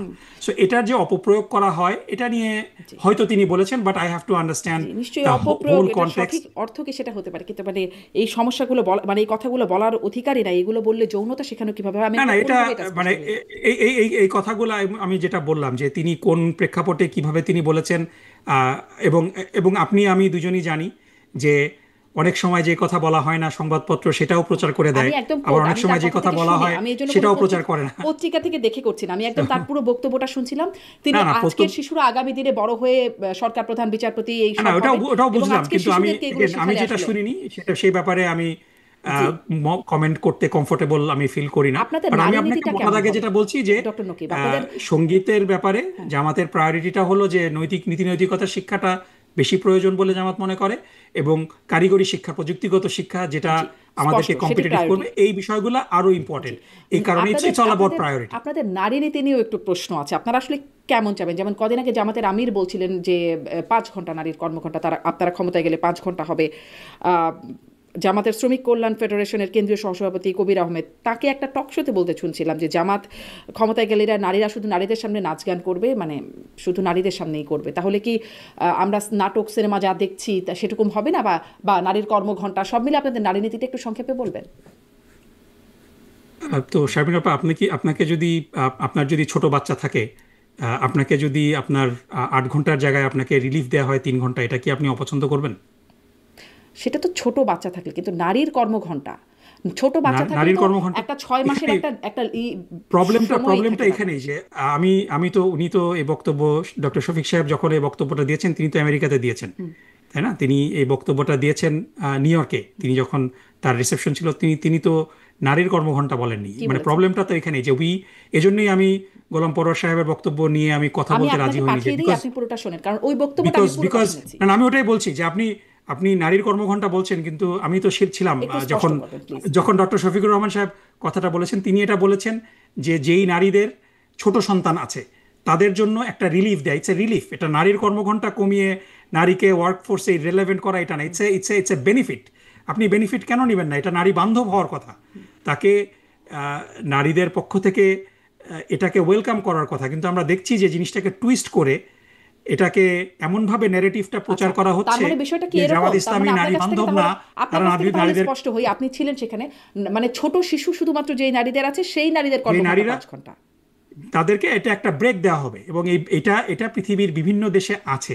আমি কত ছোট শিশু, আপনার মানে এখান কত ছোট শিশুর জন্য আসলে এটা শিশুর উই মায়ের ক্যান জন্য? Talk about that. একটা নীতি তো যখন যখন একটা নীতি মানুষের সামনে আনা হবে, যখন এটা ইমপ্লিমেন্ট করা হবে, তখন অবশ্যই আচ্ছা it will be discussed with stakeholders. আচ্ছা আচ্ছা, স্পষ্ট। কিন্তু মোটা দাগে জামাতের যেই পলিসিটা সেটা হলো যে যেই নারীদের শিশু সন্তান আছে, সো এই বয়স সীমা নিয়ে কথা হতে পারে, জি। এটা 2 বছর, 3 বছর, 4 বছর, যেটাই হোক না কেন, এটা নিয়ে আচ্ছা, ডেফিনেটলি তার মানে দেয়ার এটা ক্যান বি এখনো ডিসকাশন। স্পষ্ট হয় না, আপনাদেরও কিন্তু এখনো নীতিতে নীতিতে নিতে প্রিন্সিপালটা বাকি। হলো যে নারীরা অনেক সময়, যেটা আমরা যদি দেখি যে সুইডেনে কিন্তু এটা করা হয়েছে, মানে নারীদের 8 ঘন্টাকে 25% কমিয়ে দেওয়া হয়েছে আনটিল দ্য চাইল্ড টার্নস 8। জি, আপনি এটা বলছেন হলো সেটি ওয়ার্ক আসলে লাইফ ব্যালেন্সের জন্য। আপনারা নীতিটা পরবর্তীতে আলোচনা করে কৌশলটা নেবেন যে কত ছোট না, বাচ্চা। মানে মোটা দাগে নীতিটা হলো যে নারীরা যাতে করে কমফোর্ট ফিল করে, তাদের উপরে চাপটা কমে যায়। কারণ একজন নারী যার ছোট জি, সন্তান আমার আছে, মনে হয় বিষয়টা তার স্পষ্ট। কর্মক্ষেত্রে সাথে সাথে তার ওয়ার্ক লাইফ যেই ব্যালেন্সটা, এটা একটু ইম্পসিবল আর হয়ে যায়। আর আর নারীরা যে, মানে যদি বলি যে সংস্কৃতি অঙ্গনের যে জায়গাগুলো, নাচ গান, সেই এটা এটা কবির এবং এখানেও আমি বলবো যে এটা এটা এটা মানে কবির সাহেব has to respond to that. এটা জামাতের কোনো এই সাংস্কৃতিক বিষয়ে এ ধরনের কোনো পলিসি জামাত ইসলামের নেই। যেভাবে সো নাটক এটা সিনেমাগুলো চলছে আমাদের দেশে সেভাবেই চলতে পারে। অবশ্যই অবশ্যই সেগুলো চলবে। এটা এখানে তো মানে বিষয়গুলো হলো যে মানে এই প্রশ্নগুলা করা হয়। আমি আমি আপনাকে দোষারোপ করছি না, কিন্তু আমি আপনাকেও মানে এগেন মানে আমি এইভাবে বলছি না, কিন্তু আপনি দেখেন যে জোহরান মামদানিকেও জিজ্ঞাসা করা হয় যে নিউ ইয়র্কে তুমি মেয়র হলে কি মহিলারা পরের দিন থেকে বোরকা পরে বের হবে কিনা। কারণ এই প্রশ্নগুলার সাথে একটা ইসলামোফোবিক কনোটেশন রয়েছে, যেটা আমরা অনেক সময় বুঝি না। সো আপনি এই এই সংস্কৃতির প্রশ্ন তো আওয়ামী লীগকে করবেন না কিংবা বিএনপিকে করবেন না, আপনি জামাতকে কেন করবেন? জামাতের যে সমস্ত শিক্ষা প্রতিষ্ঠানগুলো আছে, জামাত তো বাংলাদেশে ভেসে আসেনি গত কারণ 54 আওয়ামী বছর লীগ ধরে আর আওয়ামী লীগ আমাদের। বিএনপি আসলে মানে বিশেষ কিছু বলে না। না না, বিষয়গুলো হলো, আমি আপনারা ওই বলেন জন্যই বিশেষ বলছি যে কিছু, যেটা আমরা বুঝি না। জোহরান মামদানিকে প্রশ্ন করা হয় যে if you are elected mayor, are you going to force everybody to wear burqa, করা হয়েছে, আপনি দেখেছেন, হ্যাঁ, তাই সমস্যা না? নেই, তিনি স্পষ্ট করবেন যে না তো আমরা এটা করব না, বা হ্যাঁ আমরা না, করব। কিন্তু কোশ্চেনটা হলো যে ওয়াই উড জোহরান এই এই এই প্রশ্ন এই কোশ্চেনটার মধ্যে is a it's not a normal question, it's a Islamophobic connotation আছে এগুলার মধ্যে। সো সেটাই মানে এই প্রশ্নগুলার কারণ আমরা আসলে বুঝি না অন্তর্নিহিত আপনারা উদ্দেশ্য কেমন হলো শরিয়া যে আইন বাস্তবায়ন ইসলামের করবেন, সাথে আমরা আসলে সেটা জামাত বুঝি না। ইসলামী যেহেতু একটা ইসলামপন্থী দল, ইসলামের সাথে সংস্কৃতি যায় না, ইসলাম একটা ব্যাকওয়ার্ড বিষয়, এই ধরনের কিন্তু একটা আন্ডারলাইং অ্যাজাম্পশন আছে, উইচ ইজ ভেরি প্রবলেম্যাটিক। আপনারা বোঝাতে পারেন নাই, তাহলে সেটা আমাদেরকে মানে আপনারা শরিয়া আইন কিভাবে জারি করবেন, কোন আইনটা জারি করবেন, কিরকম আপনাদের আইন হবে, আমরা আসলে ঠিক বুঝতে পারি না, তো এই জন্য না না, প্রশ্নগুলো এটা করি। এটা বুঝতে না পারার কারণ হলো যে জামাত ইসলামীকে নিয়ে আপনাদের পড়াশোনা না করা। জামাত ইসলামীর আপনারা যদি দেখেন যে জামাত ইসলামীর লিটারেচার রয়েছে, দেয়ার ইজ অ্যাবান্ডেন্স অফ আমরা আসলে খুব রিডিং। সো পড়াশোনা এগুলো করে কাউকে আপনারা, দিচ্ছি না। আমরা কথা হ্যাঁ, শুনে এভাবেই বোঝার চেষ্টা করি, মানে এটা আমাদের জাতিগত না বিষয় আমাদেরকে তো বিষয়টা হলো যে হতে পারে। এই যে আপনি আমাকে আজকে ডাকলেন, বিগত 54 বছরে এই 5ই অগস্টের আগে বাংলাদেশ জামাত ইসলামীকে তো মিডিয়া থেকে ব্ল্যাকআউট করে দেওয়া হয়েছিল। সুতরাং আপনারা এই মানে এখন এই যেমন আওয়ামী লীগ এনগেজমেন্ট। ব্ল্যাকআউট বাংলাদেশের মেইন স্ট্রিমে নাই। জি, আওয়ামী লীগ যেমন মেইন স্ট্রিমে যেতে পারে না, এখন তাদেরকে ব্ল্যাকআউট করে না, দেওয়া। আওয়ামী লীগ তো বাংলাদেশে নিষিদ্ধ একটা সংগঠন, নিষিদ্ধ সংগঠন, হত্যাযজ্ঞের সাথে জড়িত সংগঠনকে আপনি কেন নর্মালাইজ না, করবেন? নিষিদ্ধ সংগঠন না, তাদের জার্মানিতে কার্যকলাপ নাৎসি নিষিদ্ধ। পার্টিকে তো আপনি নর্মালাইজ করতে পারছেন না। সো তাদের কার্যকলাপ যারা নিষিদ্ধ। গণহত্যার সাথে সরাসরি জড়িত, ফোনে গণহত্যার নির্দেশ ওই দিচ্ছে, যে আপনি তাদেরকে আপনি বলছিলেন কেন না, একদম আপনার সাথে একমত, মানে সেই নির্দেশনাগুলো আমরা শুনেছি, সেটা নিয়ে তর্ক নাই, কিন্তু ওই যে আপনি বলছিলেন না যে ইনোসেন্ট আনটিল প্রুভেন গিলটি, যা না, হোক। কিন্তু দেয়ার আর এভিডেন্স। আপনি আপনি জি কোর্টের আপনি কোর্টের মাধ্যমে প্রমাণিত হননি, কিন্তু আপনি তো আপনার চোখের সামনে হত্যা হয়েছে, আপনি তো এটা দেখেছেন। জি, সো এরকম দ্য আবার অনেকে অনেক কিছু ট্রায়াল দেখেছে, process is doctor going on. Nakib, আসলে সেই বিষয়ে আজকে আর নাই যাই। অনেকে অনেক কিছু দেখেছে, আমি দেখি নাই, আপনি বিষয়টা দেখেছেন। হলো যে এগুলা নর্মালাইজ তো করার কোনো ওয়ে নাই। লেটস ওয়েট আনটিল দে আর এক্সোনারেটেড। তারা যদি অপরাধ না করে থাকে এবং কোর্টের মাধ্যমে এটা প্রমাণিত হয়, দে উইল তার কাম আগেই ব্যাক। তারা কিন্তু নিষিদ্ধ, তারা, জি, তার তার আগেই আগ তাদের পর্যন্ত কার্যকলাপ অবশ্যই। নিষিদ্ধ। এবং আওয়ামী লীগের কার্যক্রম কিন্তু এই বিচার প্রক্রিয়া পর্যন্তই নিষিদ্ধ হয়েছে। আওয়ামী লীগের নিষিদ্ধটা কিন্তু অ্যাবসলিউট না, এই বিচার প্রক্রিয়া পর্যন্ত। So you have to give people that space, যে একেবারে দগদগে ঘাড় মতো, যে কারণ বিষয়গুলো তো, এই গণহত্যাটা আপনারা আমার চোখের সামনে সংগঠিত হয়েছে, ফেসবুকের মাধ্যমে, সোশ্যাল মিডিয়ার মাধ্যমে আমরা সরাসরি দেখেছি এই গণহত্যা হতে। সো এটা তো লুকানো কোনো কিছু না, এটা তো আরেকজন বইয়ে লিখে দিচ্ছে, সেখান থেকে আমরা পড়ছি না। জি, সো এই দগদগে ঘা শুকানোর আগ সব পর্যন্ত তো আপনি গণহত্যাই আসলে কারো না কারো চোখের সামনে। কোনো সময় হয়তো আমরা ছিলাম, কোনো সময় আমরা ছিলাম না, কোনো সময় হয়তো থাকবো না, ভবিষ্যতেও যদি হয়। আজকে আর আলোচনা দীর্ঘায়িত না করি, আপনার সাথে কথা বলে ভালো লাগলো, অনেকটা সময় আলোচনা হয়ে গেল, এতটা সময় হবার কথা ছিল না। ডক্টর নকিব, আপনাকে অনেক অনেক ধন্যবাদ, ধন্যবাদ, অনেক শারমিন ধন্যবাদ, আপা। আপনি আমাকে অনেকটা সময় দিলেন। Thank you very much. ধন্যবাদ দর্শক।